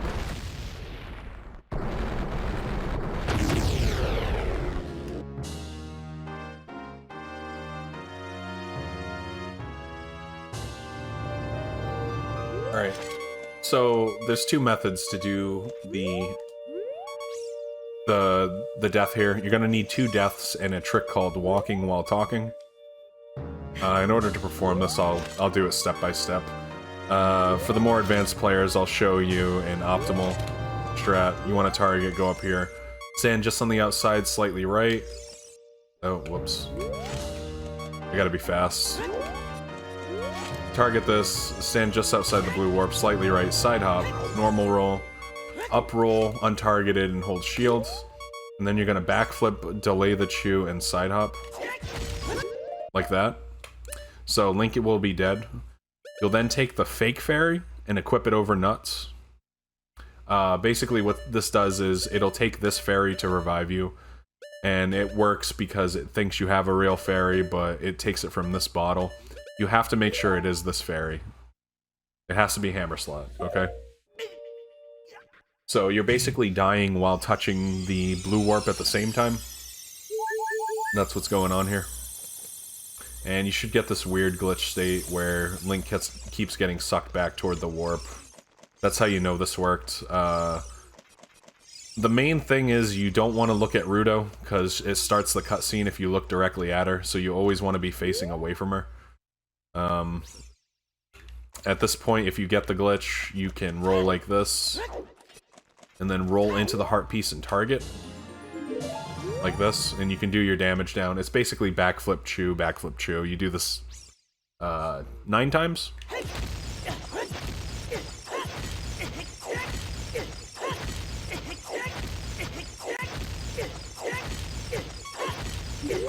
Okay. And on the 9th time, you notice I targeted her. That is part of the next step. So once again, I'll go over it.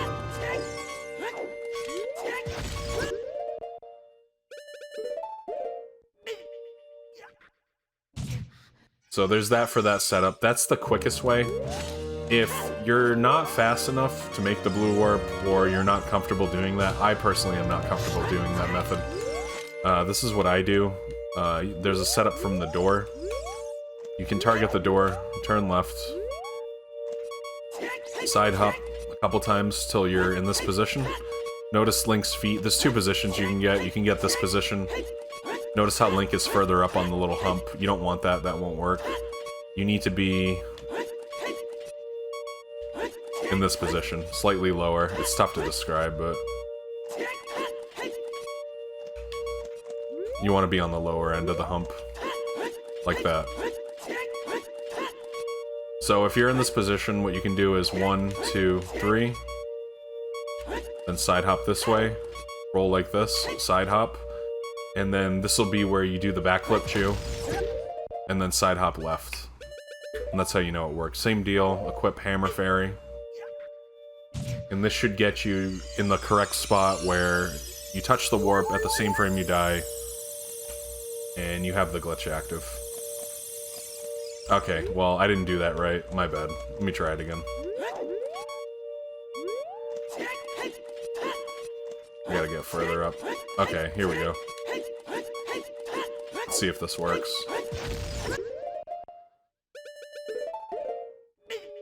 Alright, that looks better.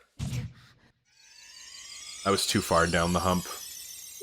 This takes a lot of practice, by the way, so if you can't get this right away and you're brand new, you might want to consider just skipping it or putting a lot of time into it to get used to it.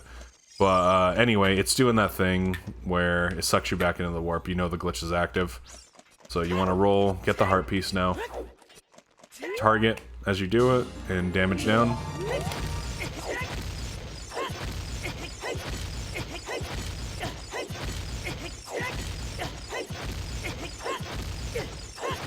Alright, now that you have a half a heart, you're gonna have to do a glitch called walking while talking. Basically what will happen is you target Ruto, and you do a backflip for death, and you release target like right after you die. So I'll try to show you what I mean by that. So on the last backflip, in the middle of the air, you want to target Ruto. You notice how there's a blue arrow, right? You target her. So you're like this. And then you're going to do your backflip and chew and release target. Just like that. And you notice the text box comes up. That's how you know you got the glitch active. It's walking while talking. And you can just do whatever. Don't hit A, B, or C buttons. You need these text boxes. Just like this for now. But this is how you know the glitch is correct. I'll show you once again. So, on the last backflip, retarget. And then do the chew drop, death, and untarget in the middle of the air. Just like that. Takes a lot of practice. Alright, next I'll show you how to clip out of bounds. This is the next step for the Jabu wrong warp. So you want to go back to the door. It's the indentation. This is the door. This is what's going to get you out of bounds to DC. So you want to target the wall, back up a little bit, and you're going to do 4 ESS left. 1, 2, 3, 4. This is the position you want. You want to go all the way into this corner. And you want to roll and slash and cancel with your sword. Now you have to do this quick before the text box, the second text box appears. So if you do it slow, it's not going to work. Let me see. This is what it looks like slow. So it's like, oh, I did the roll. Then I do a slash. Oh, I failed it. That's what happens. It activates the warp. You don't want that. You want to make sure you do the roll, slash and shields. Not incredibly quickly, but quickly enough where that doesn't happen. Okay? So this is what it'll look like. Damn, I'm quick drawing by accident. Sorry. Okay, like that. So I got a roll and a slash shield before the second text box. Now when you get this, you do a perfect shield turn downward, and the camera should be zoomed in like this. This is the right position. Holding target, you can then shield drop a chew, and it pops you out of bounds. You're then going to do 5 ESS left. 1, 2, 3, 4. That was 2. 5. So this is 5. This is what it looks like. You're basically more or less even with the wall there. That's how you know it's good. At this point, you're then going to pull ring. This is a good visual cue for what to do. So I'm holding target and ring. And when you're ready to go, you're going to clear the text box at the same frame you throw the ring. This can all be done automatically by simply hitting C up. So, once again, I got this. I charge ring, hit C up, and it releases it automatically. Okay? After you release ring, you want to do a roll forward and side hop, and then start to pause buffer once you catch the ring. So it'll look like this. C up, side hop, he caught ring, pause buffer. Now you're gonna want to go to the very first frame that Link basically goes off screen and you see the blue warp. So it should be 1 or 2 after this. Okay, so that's what it looks like. The scene just completely changes, and you're looking at the blue warp. On this particular frame is when you're still holding target. You want to just backflip. And if you did all that correctly, it'll bring you to DC. I recommend going over the video a couple times, looking at Fig's wrong warp tutorial, backups, etc. This trick's really difficult. I still screw it up all the time. It's just one of those things. It's nerve-wracking.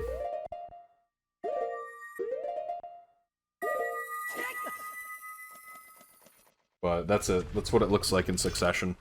So as far as equips go, it's a good opportunity to use that pause. So when you do this, this is one frame. One more frame will have it. Okay, so you get the frame, you're ready to backflip. What you can do here is, you want your chews, you want the hammer bottle still, so that's fine, and then you want to equip nuts over ring,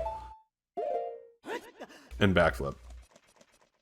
Okay, so that brings you to the boss, and then what you would do is blow this up, do that, go over here,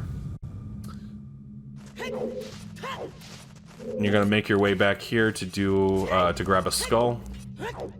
You can Hess off of this pot. It's pretty swag. You should actually grab the bomb. Oh, there it is. So yeah, you can do that, and then you'll stab that pot, grab the fairy. You don't have to do that, Hess. You can just do this. Side hops are cool. The Hess is swag, though.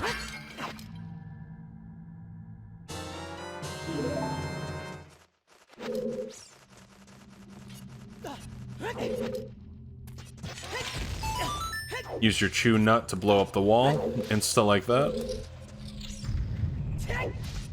Then you slash the skull, collect it. And you'll be doing equips before you enter water, which is Ocarina, Hookshot, and FW. Then you play Serenade to get out. Now that's Jabu Wrong Warp. If you opt to not do Jabu Wrong Warp, if you're skipping this, you will have to get this skull later in Adult 2. And I'll go over that in Adult 2 when we get there. Basically, if you're not doing Jabu Wrong Warp 2, the only difference is after the fight, you just grab the heart. Watch the cutscene. And then after that cutscene plays, you'll get thrown into Fountain. Where's Fountain? Zora's Fountain. Here we go. After Sapphire. So you get popped here. You would then swim over, do your equips, kind of like DC. Ocarina, Hookshot, FW, and then play your Serenade. And that's if you're not doing Jabu Wrong Warp. So I will then show you, after this, how to do Enter Water off of Serenade. After doing Serenade, you'll be placed on the warp pad right here. So from this position, to do the clip Enter Water, I'm going to show you just one way to do this. And I'm going to show you the alternate way. There's many different ways to do this. There's a lot of ways that just don't click with me, and I don't understand them. So I'm going to show you the way that works for me. And then the backup. So from here, you want to ESS all the way right and target. Then you want to ESS back till you get this position. Good visual cue I like to look for is Link's foot against the warp pad. You're just going to have to recognize which ESS turns, like... The triangle right there on the screen on the warp pad is very small next to his foot. You want one ESS turn to the left of that. That's how you know what to look for. If you're right here, it's too far. If you're right there, it's too far right. Right there's too far left. So you're gonna have to look for a visual cue that works for you. So yeah, you ESS right, and then you ESS back. So you get this position, side hop back, side roll, turn around, and you want to draw a sword as well, and start back walking. Now when you get to about this frame right here, it's just another one of those things you have to look for a texture that works for you, something that you can recognize. You hit B, and then rotate the stick from down to left to up. So I'll hit B on this frame. And that's what it should look like. And then you can just go right into Water Temple. If you hate this, you can't figure it out, or say you mess up your position, oh, what am I gonna do? I can show you a quick backup. Basically what you'll do is target this roll, side hop, side roll, side hop. Then you want to roll and backflip. 3 ESS right. 1, 2, 3 side hops, draw your sword. And this will be the same position as what I just showed you. You start back walking, look for the frame, around there. And similar, where you hold down, rotate the stick to up. So that's a quick backup, and if you can't do either of those, you can just hop in the water. You're going to want to equip Blue Tunic, it'll be faster if you're doing it this way, and Iron Boots. And if you hold Z while moving and then equip Iron Boots, you can still swim like this. You can just open water the casual way.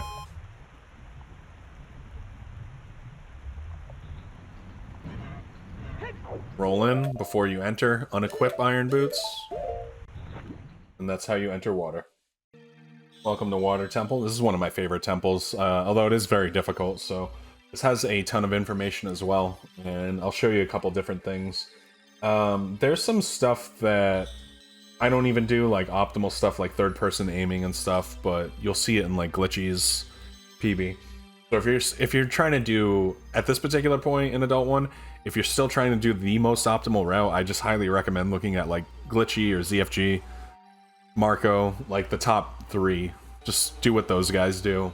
Otherwise, I'm going to show you what I do, which is slightly slower, but it works for me. So When you start in Water Temple, you want to just hold forward, ledge climb. You're going to want to do a couple rolls, and an FW dive can be done here. It saves 20 seconds. I'll show you a backup if you don't want to do FW dive, but we'll go with this first. So the setup is very easy for me. You target this wall after the hook shot, side hop 3 times, do a long roll forward, target this wall, and do a vertical slash and shield. And then you want to shield turn to the right, and side hop. Hit FW right as that guy's about to hit you. And he'll push you down. So 1, 2, 3, roll, slash shield, turn, right as he hits you. Boom. And he should knock you right down. After this, you can mash A and B. Right through here. This is the fastest swimming, right to the Rudo cutscene. If you don't want to do the FW dive, or if you fail it, what you can do is just do this. Hold target while swimming. Equip your iron boots. And you just float on down.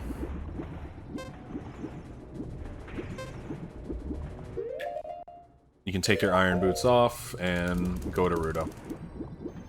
But for the sake of the tutorial, let's go with the FW dive for now. Oh.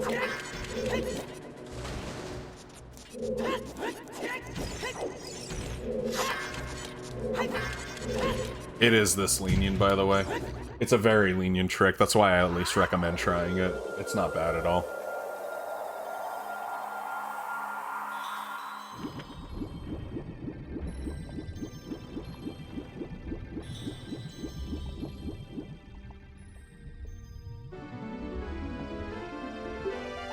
Rudo will talk to you real quick. You just mash through the text.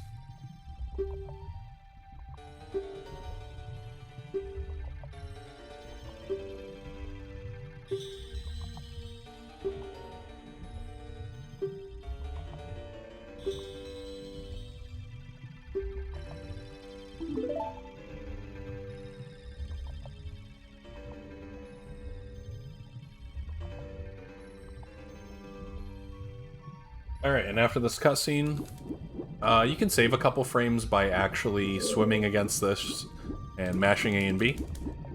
And that gives Link like a little pop-up. It saves a couple frames. So there's 2 things you can do after you lower the water here. If you want to do the optimal strat, you'll climb up here, target, quick side hop, play ZL.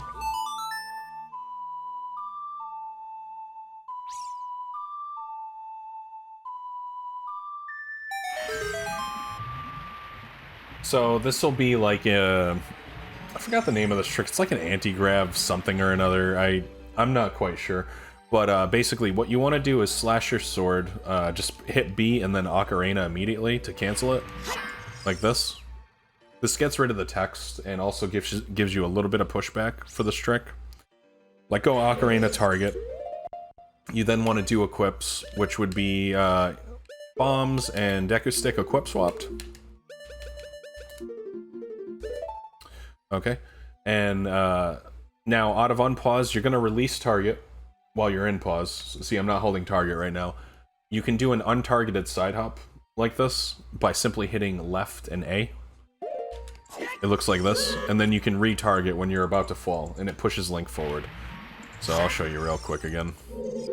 You target, pause, do your equips, and out of unpause, optimally you want to hit side hop, pull bomb, and then target right before you're about to, like, fall off permanently, you know what I mean? It's a timing you'll get used to, you gotta practice it in GZ. But it looks like this. And this pulls the bomb, gets you on the second ledge, and allows you to get the key. Now, if you don't feel comfortable with this, what you can do is do your equips, and then also put on hover boots. And this is a very easy and free way to do it. Basically, with your hover boots, you target, turn right, run forward and side hop, unequip and pull bomb, and then it puts you right in there. This is very easy. It wastes 4 seconds or something. It's just an equip. It's not even bad. So for new players, I recommend the hover boot strat.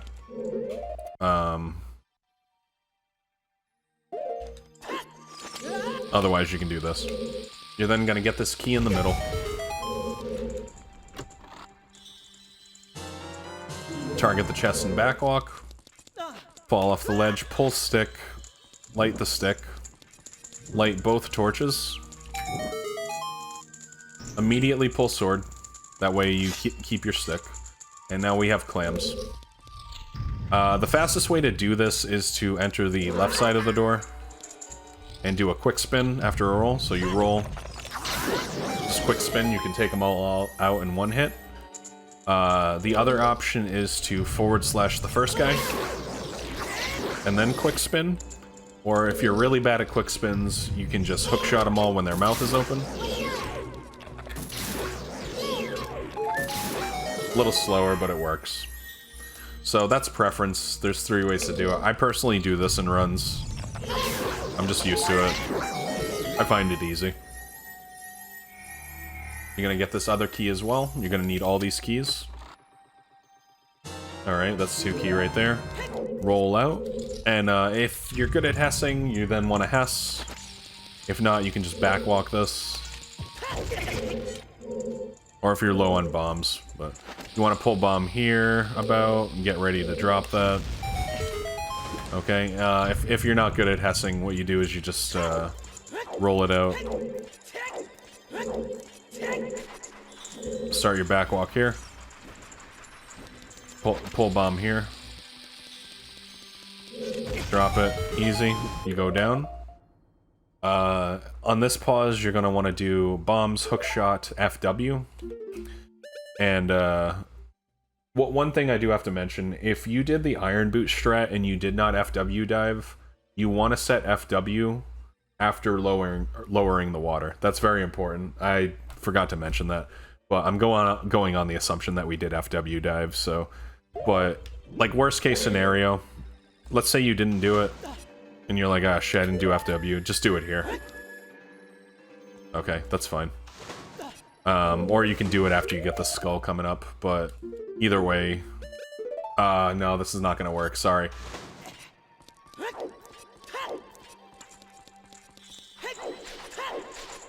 It will not work. It has to be after you lower water. So let me back this up. Apologies, I'm messing up the tutorial. So after you lower water... Alright, let's say you did an FW dive.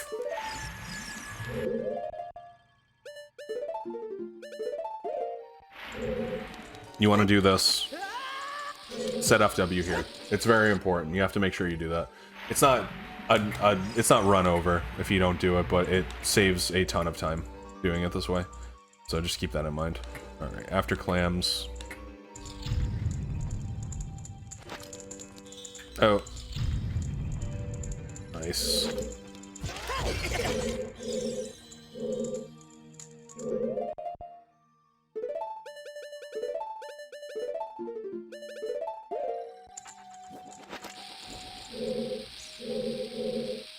Alright, you blow this bad boy up. You do your equips. When you sink down, you can do A, B to swim. This is faster than just B.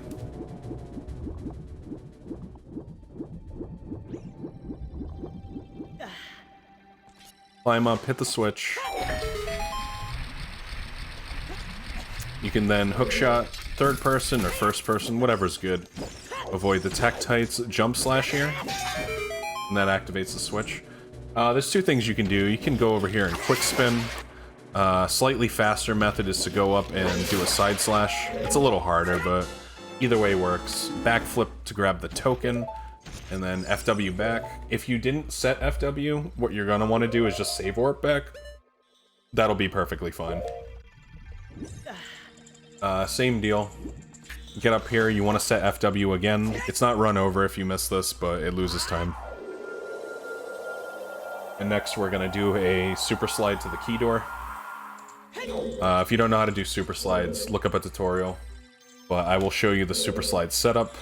So you get into this corner, side hop, side roll, 1 stab, 1 single stab, and then insta drop, You get your super slide. You want to equip boots at this point, continue to hold R and down. Don't hold target here. So, once you're past this, like, little ledge thing, like past the Tektite, you gotta make sure the hover boots aren't touching that ledge anymore. You can then continue to hold down and release R. And then you want to buffer, if you're new, so the Tektite is perfectly horizontal with the ledge. Like that. And then you can just hit A. Oh, it didn't work, sorry. Let me try again.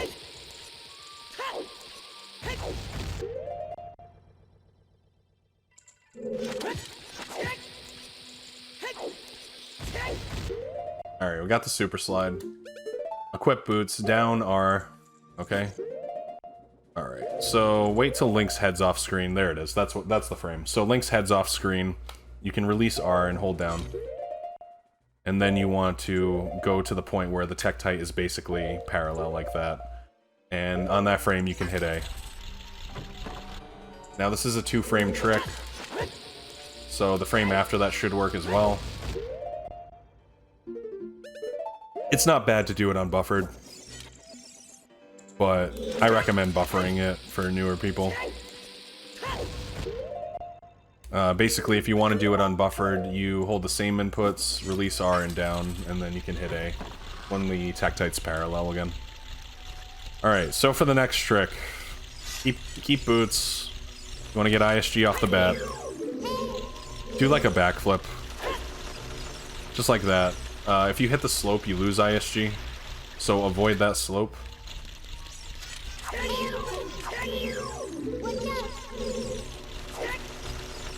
Now you want to get to the very edge of the platform here.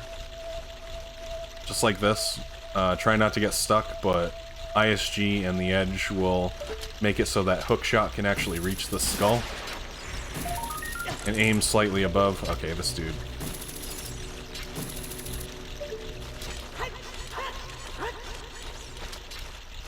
He made me fall. I wasn't fast enough. You're a little bit on a timer because of the keys. He's a bit of a pain. I'll show you what it looks like. Okay, I'm not close enough, so I gotta make sure I'm right on the edge. Aim slightly above the skull. And that's the trick to getting that. Now, the platform room here, once again, I recommend watching Glitchymon's PB or ZFG for this if you're trying to do the absolute optimal. I'm just gonna show the safe method. So, if you roll all the way off, you're gonna get a little screwed here. What you can do is to hit this platform right below you. This is safe, and then you can hookshot across. Now, one thing to avoid, you want to do a very long roll off of this. You don't want to get hit on the slope, so say you do a short roll, you go flying right off. It can be disastrous. So I'll show you real quick, right? It just sends you flying.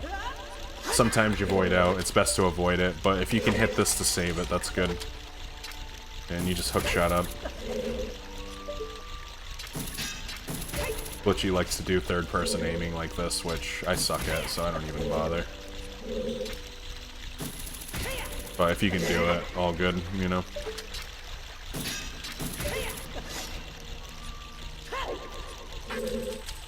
Alright, that's both keys gone. So now to do this, you're just gonna basically space out 2 rolls, and you can make it across all these gaps with hover boots. So 1, 2, ledge grab. 1, 2, ledge grab. 1, 2. Oh, I guess you don't ledge grab. Climb up the head, take off boots, equip nuts over bombs. Shoot the switch. Up and A to climb faster. You can actually roll out and just hit the like this. Or if you're not fast enough, you know, you're getting used to the game, you can nut these guys and then hit the like. That way he doesn't suck you. You should only need, see this amount of magic I have? This is all the magic you need. If you're first starting out and you're worried about magic, these both have magic in them. You don't need them though. But if you're really worried about it, you can get them, man. It's all good. you know. Then you can do the Darkling fight. Back walk to past the island. Once you're past the island, you can turn around twice, and there he is. So you want to actually throw the nut at a 30 or 45 degree to stun him. Straight on doesn't work. He can dodge it. So you want to throw it at an angle. Jump slash, do a down roll, angle. Jump slash, down roll, angle, jump slash. It only takes 3. Try to collect those rupees if you can. And then you simply backwalk. Hookshot the Longshot chest. After you get Longshot, you're gonna have to get past the Song of Time block. You don't have Song of Time at this point, so there is a glitch you can do to get past it. It's called Entrance Point Glitch. It uses a combination of a crouch stab with hover boots and hookshot extension to get past, and I'll show you how to do that real quick. So you want to quick draw your sword, target against this door, and you want to do a crouch stab against the door and release shield as quickly as possible. So that's frame 1. That will not work. You want to go to frame 2 of the crouch stab. It's when he gets pushed against the door a little bit, or away from it. That's frame 2. And frame 3 will not work. You can tell because, like, the recoil effects are, like, a little more yellow. So you want to go for frame 2.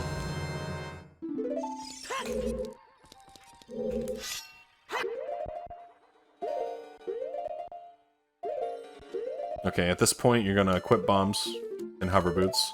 And out of unpause, you're not holding anything, by the way. You just simply hit A.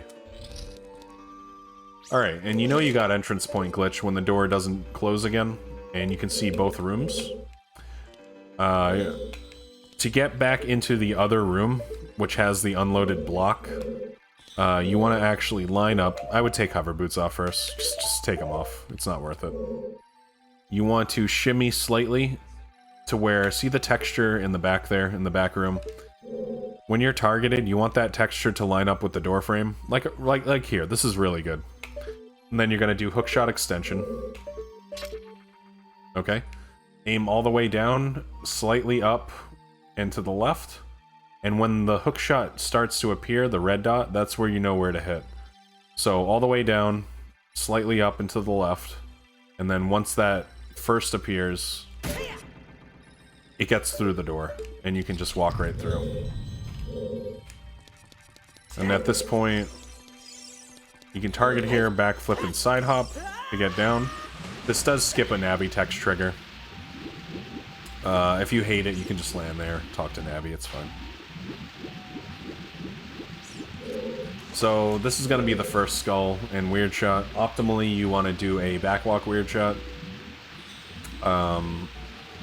If you're not good with those, then I recommend the other method, which I'll show in a minute here.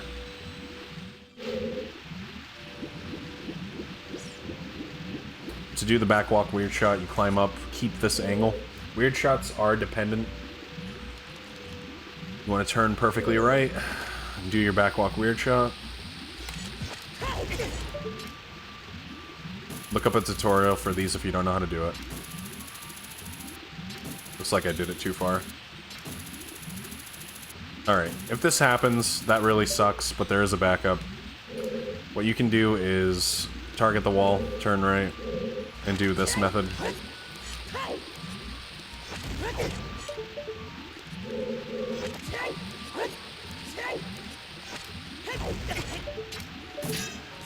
I hate these. This is why I do the backwalks.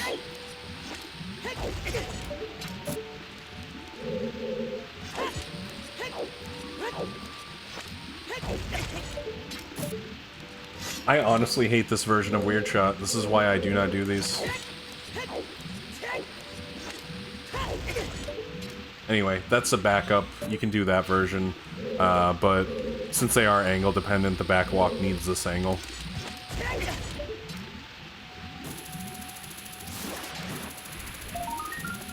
Right, and then you would just exit out of that and FW back. Now, if you can't do Weird Shots at all, you can just go down the river.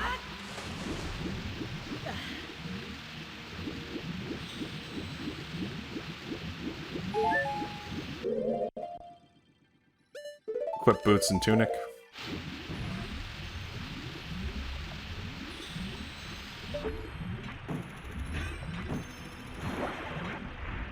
Grab the token. Unequip boots. Just let the whirlpool suck you up. And then you can FW back. That's the backup, okay? Oh.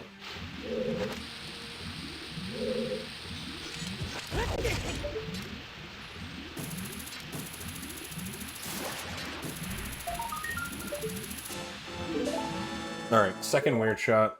This is not required.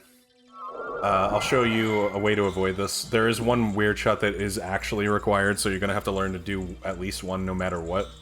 And I guess I can go over a buffered version on that, but I recommend looking at a tutorial anyway. So there's two different versions you can do that are backwalk. The first one, you can just go straight past this line, backwalk weird shot here. That's a working angle. And you want to shoot around here. So you see these, like... You see these square patterns here? 1, 2, 3. You want to shoot past the third one and slightly down. And that makes it so it loads the room for you as well. Another one you can do is turn to the right and do it from here. And similar. Kinda near the third block. I don't like this method because it doesn't always load the room. If that happens, notice the room's not loaded. You have to go back to this grate, load it, and then come back here, and it loads the room. So I do prefer this one personally.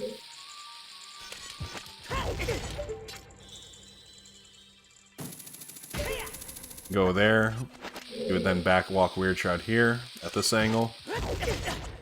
Whoops.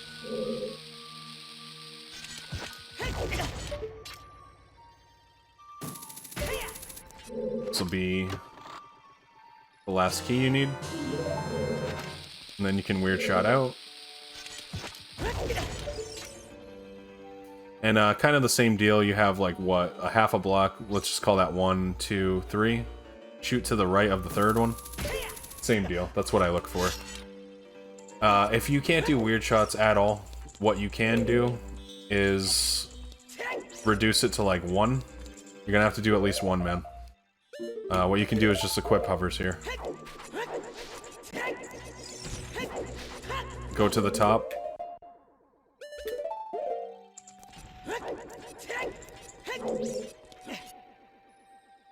All the way down. Load the room. This skips one weird shot.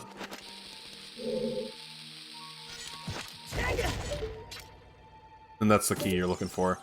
So real quick, I'll go over the frames, I guess. So, you want to insta-drop, backflip, side roll, pull, hook, and hold hook. So I'm holding hook, Z, and R. Roll on big red, right? I'm still holding all this, these 3 buttons, Z, R, hookshot. Hit A out of unpause and then hold down. And buffer to a specific frame. It's the second damage frame. Not that one. That's the first damage. That's the second. Now release R for 1 frame.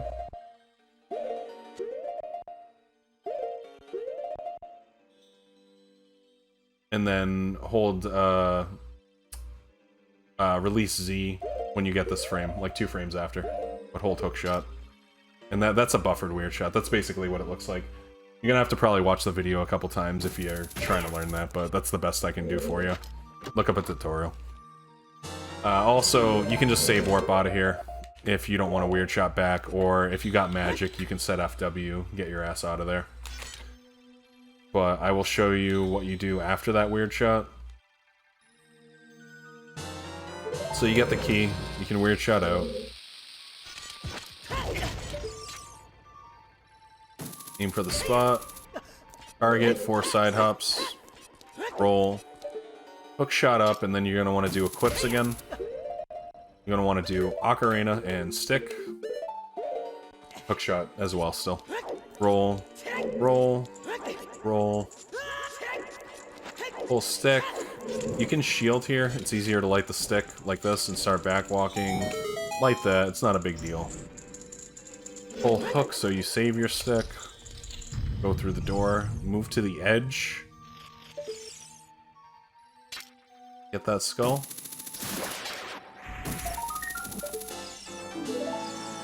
And exit. Water temple's done for now. So say you're really low on bombs. This is actually good if you play at a decent level, but some people might not like this and they want more. What you can do is farm these spiky dudes.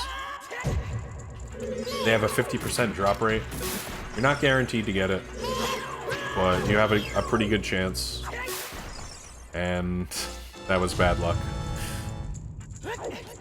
But this is a backup if you absolutely need bombs and you can't live without them. Oh, there it is. So there's one. Then you can just side hop here to get past the water. Typically what you would do, though, you have two options with this exit movement. If you're doing early bow and you need to damage down, you want to take damage by doing a side hop. If you are not doing early bow, you can just roll. And then just roll again under the water. That works perfectly fine. So I'm going to be showing early bow, so I'll show the damage down.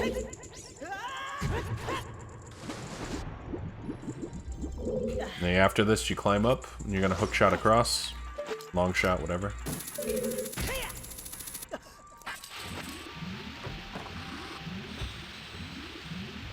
Alright, two ways to get the final skull. I'll show you the quickest way, then I'll show you the easy way that's safer. The quickest possible way is to line up Link's right foot with the texture here, this line on the ground. Do a side hop and pull hook.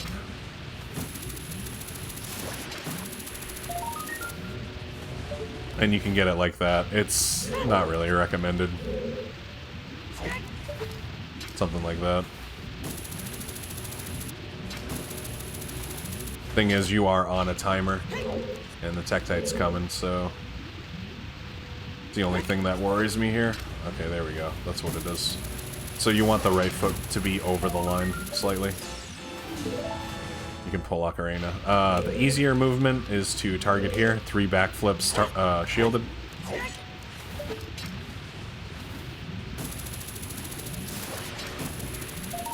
Just like that. That's ideal. Now, if you're slow, if you know you're slow, what you can do is just jump slash and wait for this guy. If you want to guarantee that you don't get messed with. And that's the only guy that'll mess with you. The rest won't bother you.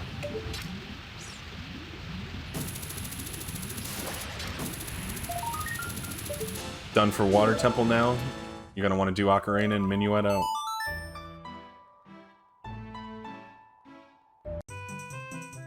So after you play Minuet, you can just enter Forest by hookshotting up.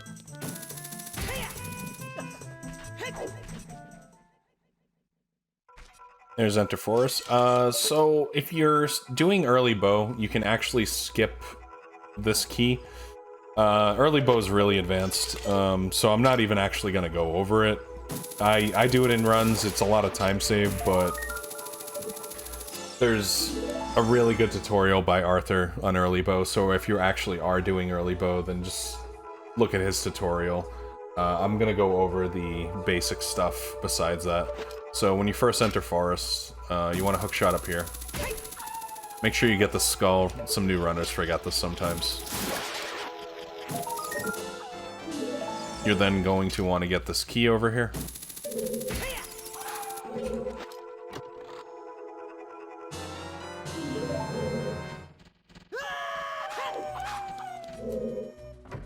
Move on through the door. Kill the Skulltula. And now you're gonna do a cutscene skip with bugs. So I'll do the best I can to explain this and the frames involved. There are many, many different frames. I'm going to try and focus on 2 important frames to look for, just for the sake of simplicity. And there's going to be a lot of buffering involved with this one. So when you first enter the door, you want to hold only up. And you want to buffer to the point where... Okay, so you're holding up. So you see where Link's left hand is? When that finally goes past the shield, that's the first working frame that you can buffer. So we'll try to get to that frame and pause on it. Okay, that's the second frame. That also works, but I'm gonna try to get to the first frame. Okay, so right there. Okay, his left arm disappeared. We're gonna pause on this frame right here. You're then going to want to equip Bugs and FW. And drop Bugs out of unpause lag. So he's gonna drop Bugs, and the idea is to advance 2 frames and then pick the Bugs up. What this does is overlaps cutscenes of the bug pickup animation with the Poe animation, and it actually allows you to move and make the elevator. This saves a lot of time. It allows you to get to the basement without killing all the Poes.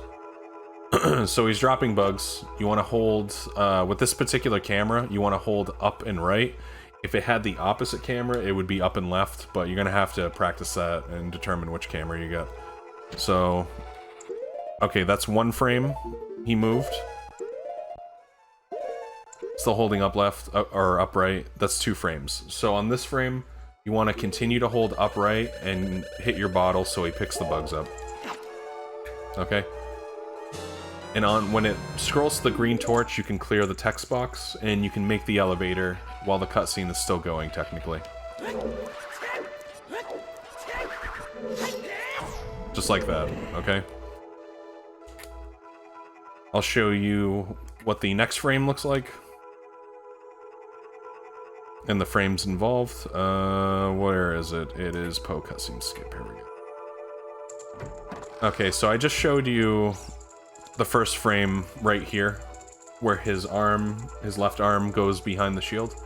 Now I'm going to show you the second frame. Hard to recognize, but you get used to it over time. You got to practice all these frames. The last one was a 2-frame buffer. This one is a 1 or 2 frame buffer. So if you see this frame that looks like this and you always want to play it safe, you can do a 2-frame buffer after the bug drop. So you got this camera again. You want to hold upright and pause and advance 2 frames. Okay, that's 0 frames. That's 1 movement frame, and that's 2. And now you can pick up the Bugs, and that will work. Clear it when you see the green torch.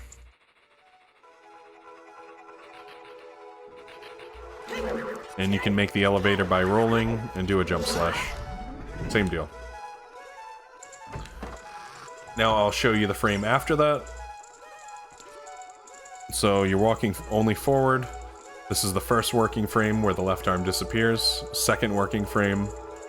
And the third and final working frame is when his left arm appears again. This one is a little... Oh, I advanced too many. Go back to that. Okay, this is the final working frame. So this one will be an insta pickup. And this is a little more risky, but this is optimal. You want to drop the Bugs. And you still, you know, with this camera you hold upright. And you want to just mash bottle. That's an insta pickup. And that works as well. You clear on green torch. So that's 3 different frames that work. The first 2, you can advance 2 frames after dropping Bugs. And the final one I showed you, you need to do an insta pickup for it to work. Whoops. It's a good opportunity to show you slow elevator. So if you're a little slow and you don't make the elevator, it does stop, but this is easily solved by a simple side hop, and it does reactivate it, so don't freak out if this happens. It's all good.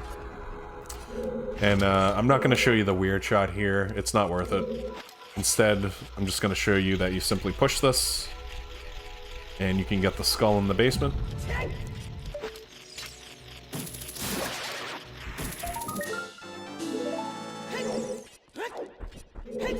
Go back up the elevator. And you want to back walk toward the stairs here. This is not the entrance you came in, this is the opposite. That's where you came from. You want to go up these stairs. Grab the skull. Go through here, get ready for your first Stalfos fight. So this first Stalfos to the left, he jumps upon spawn, and you can get a free shot on him. So you can roll, jump slash, crouch stab, crouch stab. If you're not comfortable with the crouch stabs, what you can do is get the jump slash and ISG, and this makes it a little easier. If you need health, there is health back here. So say you're freaking out, you're low on health,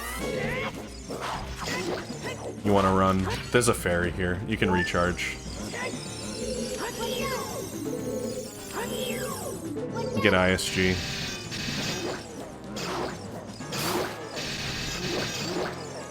And that's it. That's your first Stalfos fight.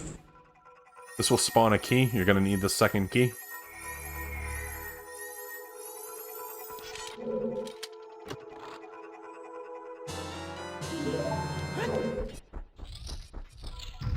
Exit, roll past this dude, it's fine. So right here, you're going to want to set FW as soon as you leave. It's not run over once again if you miss it, but you will lose time. You'll have to save warp, so you want to make sure you set this. Roll down, roll to the right. And I did show a ledge clip in Ice Cavern. This is a required ledge clip, so if you didn't learn it, I'm going to show you once again ledge clips. You climb up here, turn toward the wall, side hop, and you're going to do an untargeted side roll. And I'll show you what it looks like buffered. You want to go to this very first frame where he grabs the ledge, and this is untargeted, and then you're just going to simply hold target. It puts him out of bounds, and you release A. You can then go through the door. You can do this unbuffered pretty easily. It just takes practice, but it's 100% possible, so.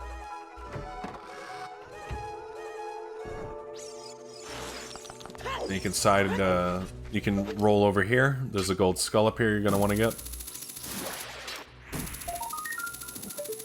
Grab that.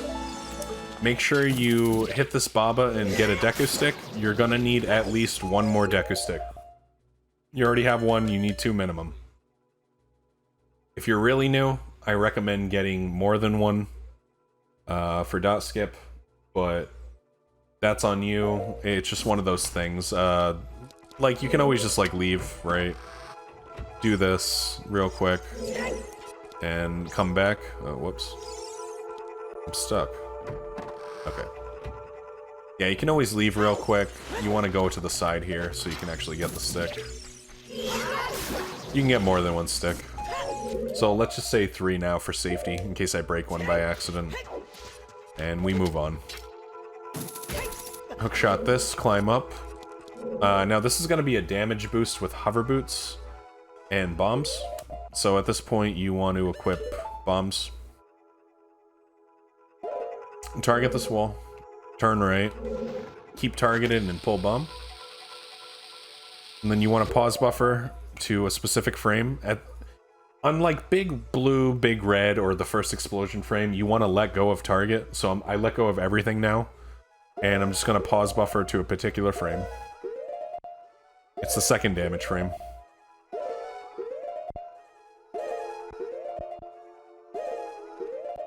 Oh my god, can I... Okay, that's the first damage frame, that's what it looks like. So we're gonna advance one more frame. That's what it looks like. On that frame, you then want to equip hovers and simply hold left, and you should get a ledge grab. Really easy, just like that. You can even get another stick here. If you want, like, more than 3 or more than 2.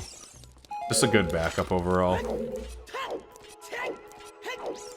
Then we go through this door.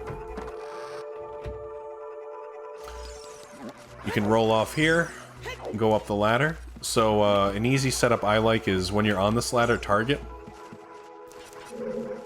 Side hop, side roll, untargeted, and retarget. And then climb up the side hop, and you'll maintain the angle. If you hold target, it'll just snap you back. Then you can start back walking, and right before the hover ends, you do a backflip. Show you again. Just like that, right before the hover ends. You don't need to do this. If you're not comfortable with that, you can just go around this way. That's just a cool little strat, and you know, you get hit with the Navi text, so... You can go this way. Do a ground jump, favorite method of ground jump, whatever that ends up being. Stand to the right, you should clip through. Now, say you are extremely low on bombs, or you need to conserve. I'll show you a backup real quick to get through the first block. You don't have strength, by the way, that's why you have to do these. So yeah. Quick backup is to target this, back walk a little bit, side hop, side roll, retarget. Then you want to get in this corner, 2 crouch stabs and a jump slash. Just like that. And that gets you through the block, and you can climb up the ladder. That conserves a bomb, if you need to. So this next ground jump is required. You don't have strength once again, so you want to get your ground jump. And I'll show you a very easy method for this. Target the right side, do your ground jump, climb up, target, 3 ESS right, that's 2, oh that's 4, okay that's 3, that's what it looks like. You're then gonna roll forward and then go slightly up left. So roll, slightly up left and roll. This takes practice. Roll, slightly up left, roll. Or it's the exact notch actually. So there you go. There's that. You can now unequip hovers and put nuts back on over bombs. You don't need bombs anymore.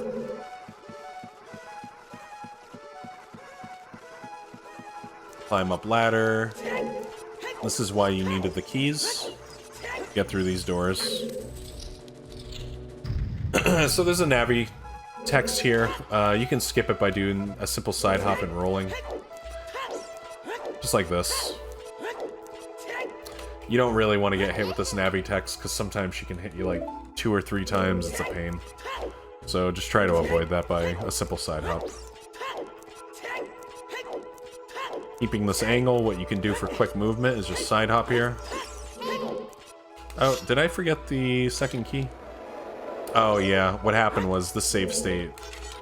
The save state skipped the keys. That's my fault. What I can do is cheat one in real quick.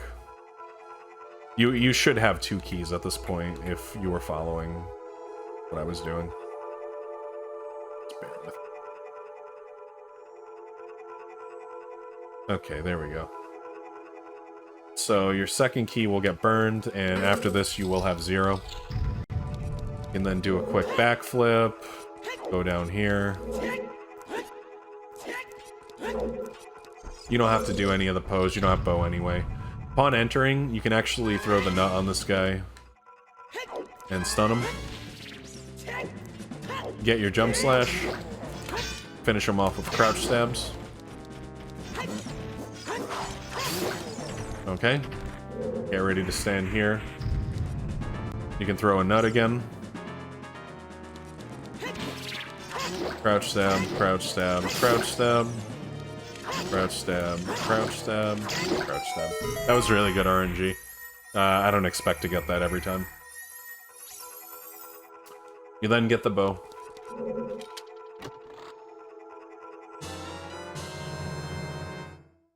Alright, so at this point you actually do have a glitched quiver, so you're gonna have to exit through this door. And RBA and Kajero earlier gave you a glitched quiver, which actually does give you 0 arrows. Or 1, I guess 1, but you're gonna need far more than this to do the rest of the stuff. So what you can do to get more arrows now is a refill on these 2 pots. And that'll give you a refill. So make sure you get these 2 pots, you need them. You can do health as well. After you get those 2 sets of arrows, you can FW back. Pause. Do bombs, hookshot, and bow. Couple side hops. And you're gonna get the final skull in the courtyard here.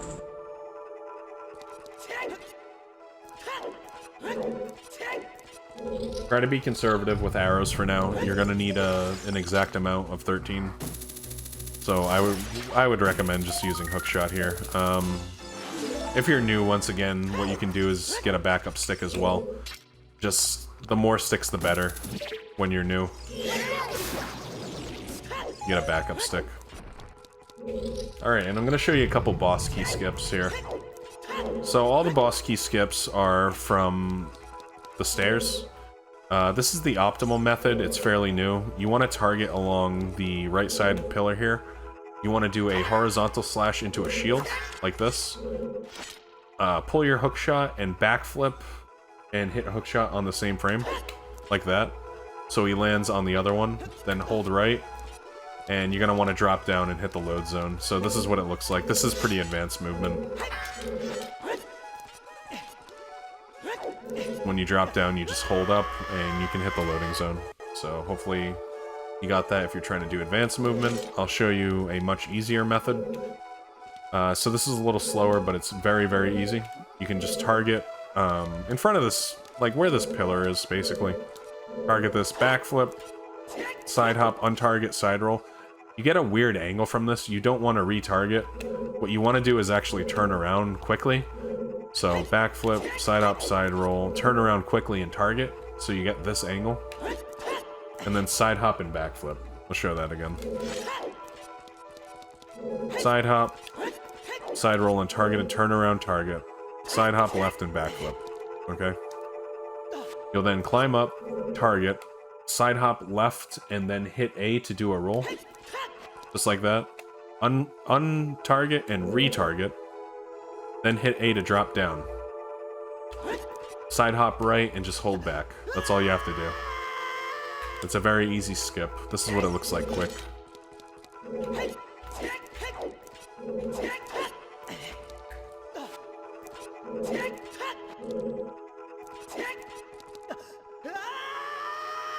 That's it. And then you'll be ready for the Phantom Ganon fight. Suavemente. Alright, so this is the Phantom Ganon fight. There's a lot going on in this fight in a very short amount of time. Optimally, you want to do RBAs in between cycles, and this actually does save time. If you're new and you're just learning, you don't have to worry about it at first. I can go over the optimal method and something that's a little more beginner-friendly, and I can go over the forest cutscene skip as well as backups. So when you start off, you enter the fight. Hold on, it might not be fully obvious what you need to do. Let me just go from the BK skip.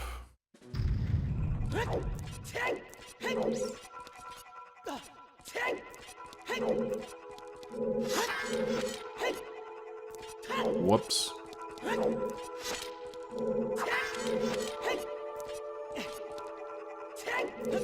Alright, so you do your BK skip, whatever method you went with, and you'll be spawned here. So you can roll up, do 3 side hops to the left, then 3 back and jump slash.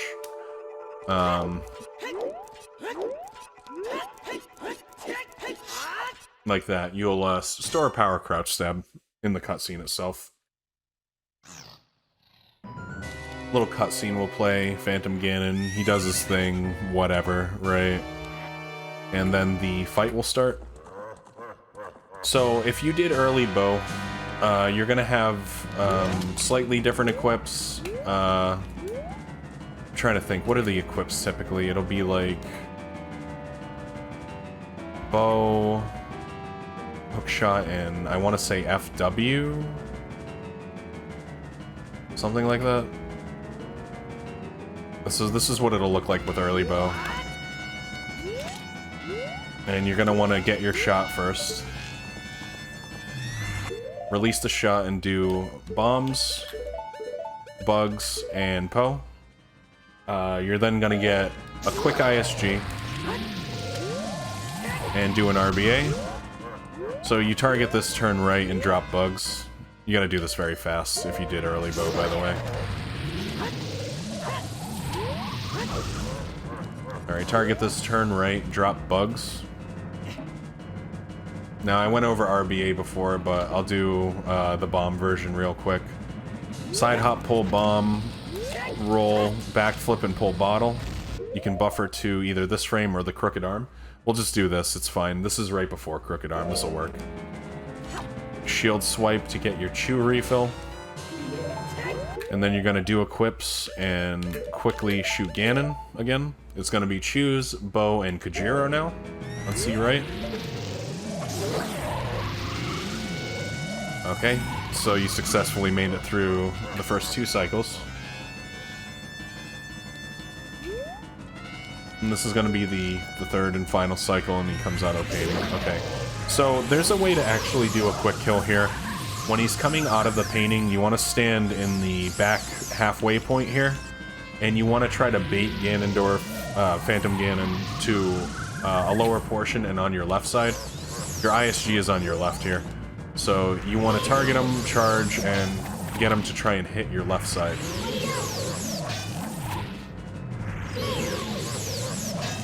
It's very difficult to do.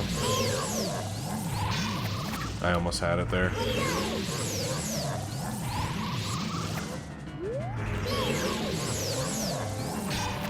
Well, this is a super pain sometimes.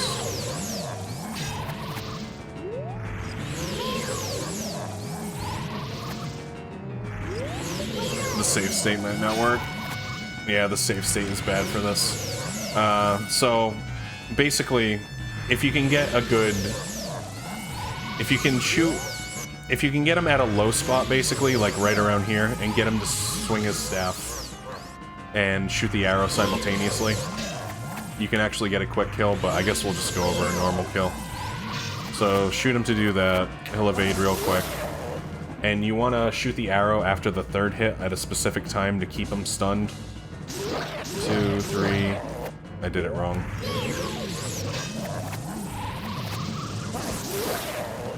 1, 2, 3, 4, 5, 6. Okay, there it is. So this takes a lot of practice on this timing. It's very difficult. It's not easy. That's the Phantom Ganon fight with the proper RBAs and all that other stuff. I will show you now a quick damage down and the rest of the RBA, and then I'll show you the easier way in which to do it, or I'll just explain it. It's self-explanatory.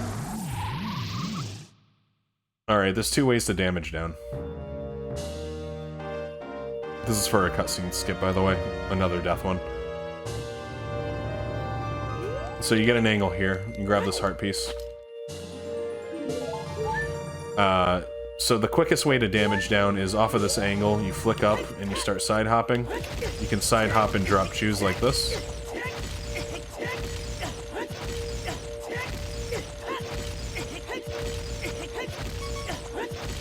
You want to go down to a half a heart. That's ideal. And then drop bugs with Kojiro C right. Okay? You have to make sure Kojiro is on C right at this point with 13 arrows. You want to make sure you have 13. This is extremely important. If it's any higher, waste arrows. If it's lower, you're going to have to get more arrows and you're in trouble. Make sure it's 13. Do not overuse arrows. It's for a bottle adventure that requires a certain item later. So after you drop the bugs with Kojiro, it gives you your glitched quiver back. And the main reason why I'm saying you need this exact amount is because once you drop those bugs with Kojiro, boom, you waste an arrow and you go down to 0 because your quiver is glitched. So don't fuck this up. This is a very important RBA, okay?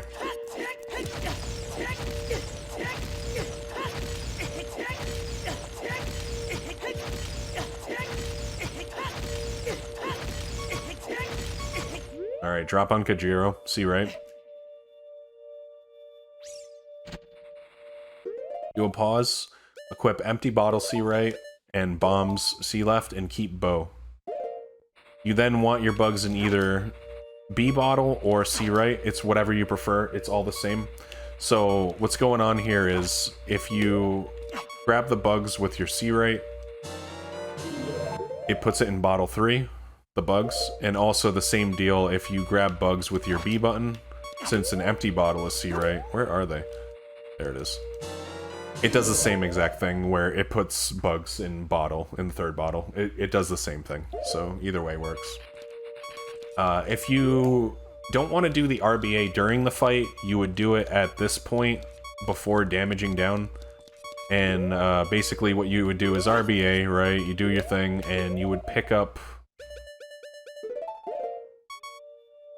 Like, let's just pretend like I did the RBA setup. I do the RBA. Okay, you would pick up with Poe. Then you would wait for the bugs to disappear. And then you would do the Kajiro RBA, drop. And then it would be back to where I left off here. Empty bottle, bombs, swipe. So that's if you were to do it after. It's the same concept, you're just moving it and it just simply wastes time. It's no big deal. Now, the cutscenes skip. Once all your RBA is all set, and you have your bugs in whichever bottle you prefer to do OI, you're gonna have to do an OI trick again. I talked about this earlier. If you don't know OI, learn it. You should know it by now. You want to do a setup to do OI into the blue warp. This is very scary, but do the best you can. So you want to target this, start back walking. Side hop into this corner. You want to do a side roll like this. You don't want to do a dry roll, you want to do a side roll. So it looks like that, okay? 2 side hops to the left, and then turn right and target. And this is a perfect position to do OI. You would backflip and OI. Okay? Show it once again. Target, start back walking. Side hop into the corner, side roll, 2 side hops, turn right, backflip and OI. So now you're gonna wait until you get this frame right here, where you can see Link playing the bow from this angle. All this before that, you don't want to release, because then you'll just enter the warp and you'll mess it up. So you want to hit B when you see that frame, okay? It's pretty lenient. And then pause immediately. Okay, so that's 1 frame that advanced. That frame will not work. You notice how you look at his arm and it's kind of like angled slightly upward. That's how you know it's too early. The first working frame, his arm is perfectly horizontal.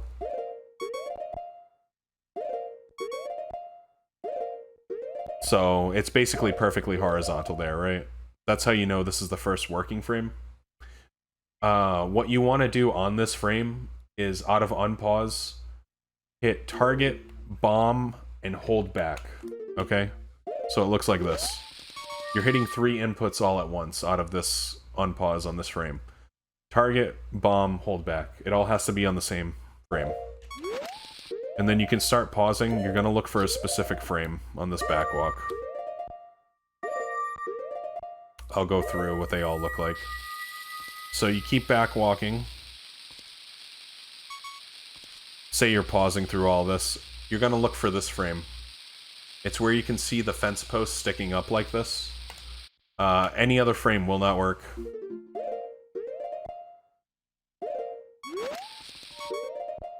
So this is what it looks like paused.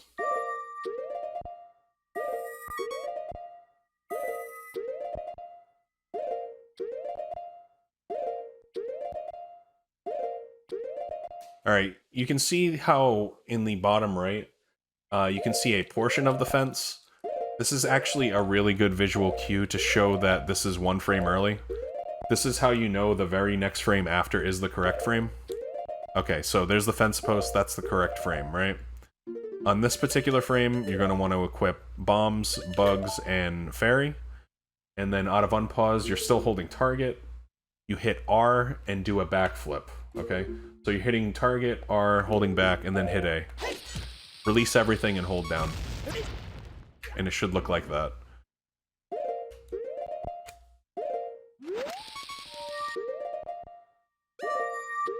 Okay, 1 frame early. Okay, we made it here. Bombs, bugs, fairy, target, R, down, hit A, release everything while still holding down. Okay, so that's the typical cutscene skip that you're going for. There is one backup for this that I know, where when you hit B, say you get a frame late here, and his arm is pointing down now, there is a backup for this. You do the same deal, so you're on this frame. It's back, target, and bomb, once again. And you want to actually look for that early frame I was just talking about, where you see the first part of the fence.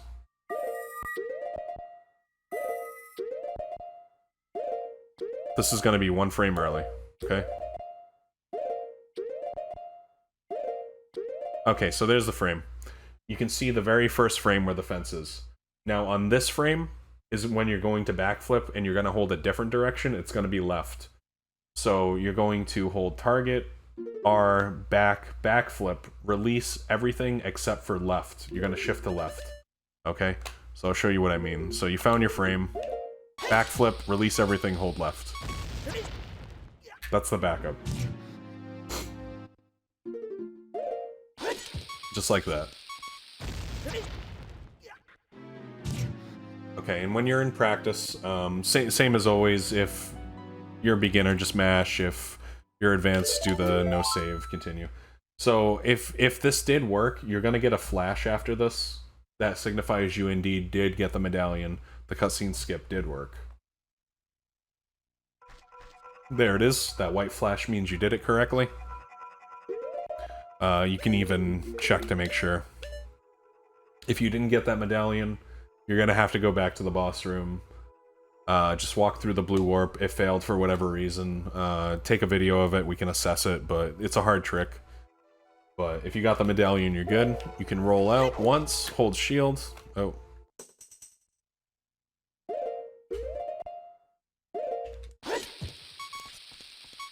Let me redo that. I'll show you what I mean by that.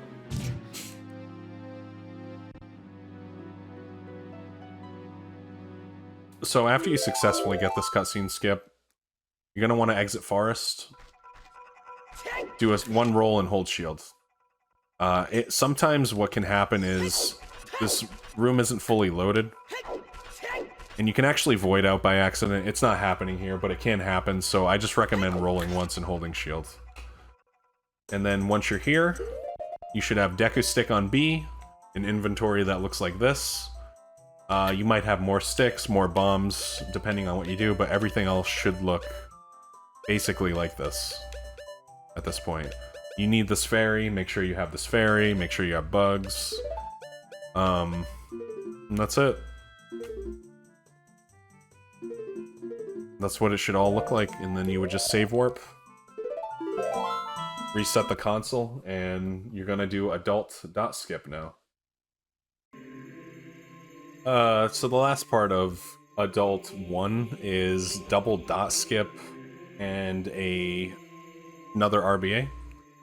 I'm going to go over two different versions of dot skip. One's much older, and one is newer and faster, and I think it's kind of easier. But I'll go over both versions just in case. We'll do the optimal one first. The optimal and faster one first. So after you reset your console, you'll be here. You should have Deku Stick on B. You do a side hop, start back walking. You can target this right here, do a backflip, turn, and target. You want to then pull stick and turn again. You don't want the camera to turn like that. You need to do this quick enough where the camera doesn't turn, so we're like this. We want to do a crouch stab, and this is the second crouch stab frame. This is another crouch stab recoil. So you want to go to the second frame, that's what it looks like right there, and equip your hover boots. Now, out of unpause, you hold right, and you're going to want to target basically as soon as Link clips out of bounds, and then side hop left to skip the prelude cutscene. So I'm holding right, target, and then side hop. I actually did miss it there. Let's see if this made it. No, that didn't make it. Shit. There we go. That's perfect. So that's a good example of what it looks like, and you want to get rid of your boots. Okay, it activates the cutscene, but then Link also voids out. This does skip the cutscene. Alright, cool. So I'll show that one more time. So you get the second crouch stab recoil, like I just said. Equip your boots, hold right and target fairly soon. Side hop at the last possible minute before the hover ends, unequip boots, and you should hit the trigger.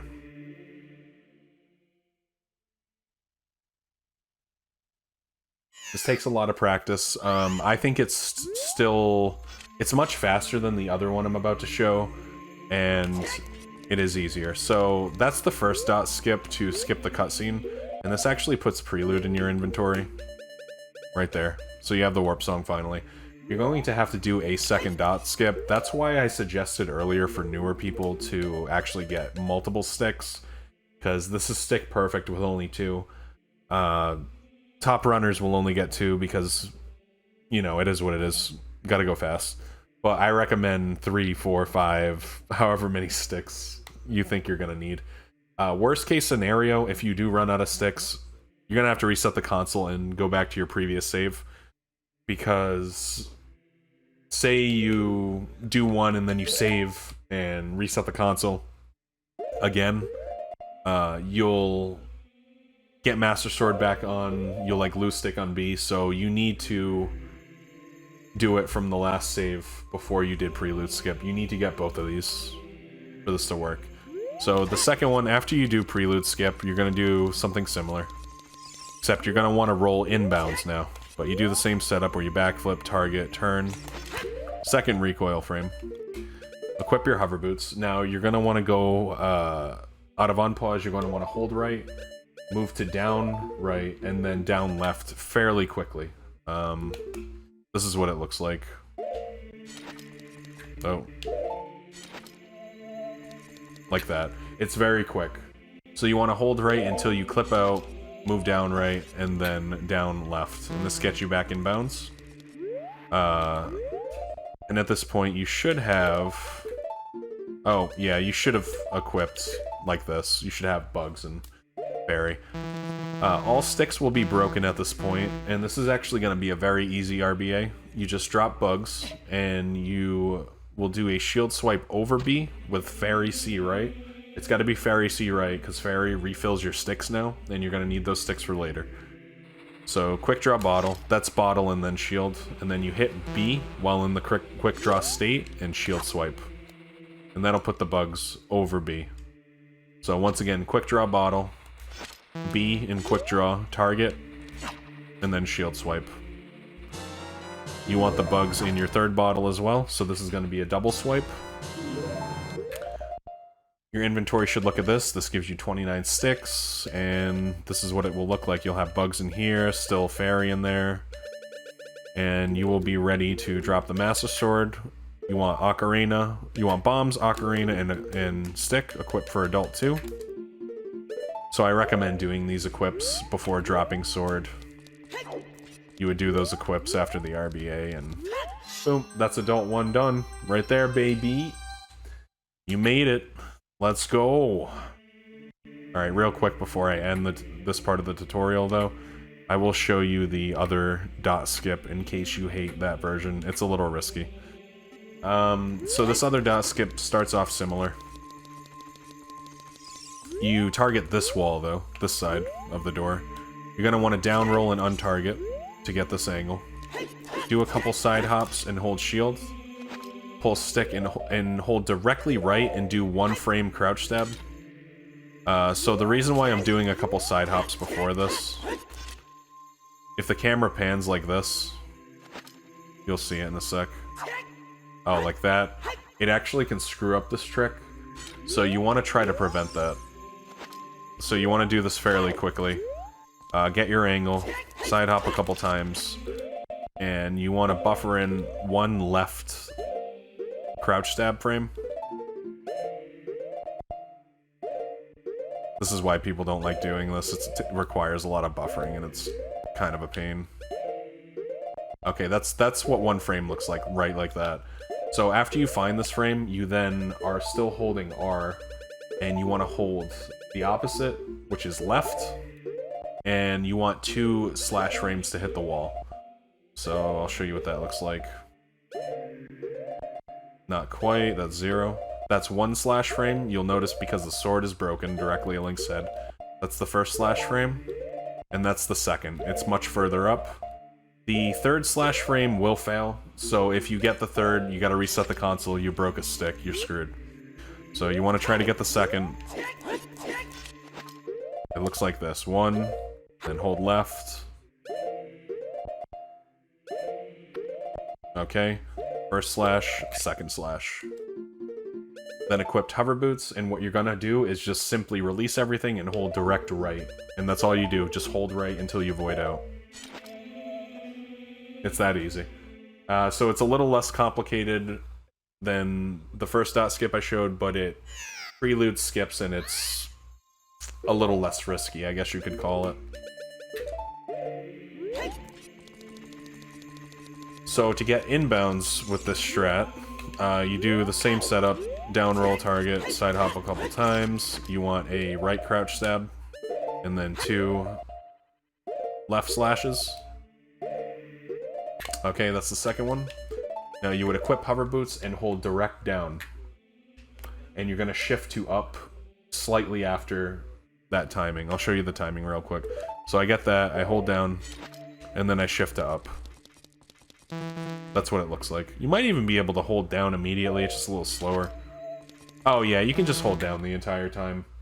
Yeah, sorry, that's some bad information. Just hold down the entire time, and you can do your RBA right away. And that's it. That concludes Adult 1. See you in Child 2, where fishing, Dampe, and all the fun RNG happens.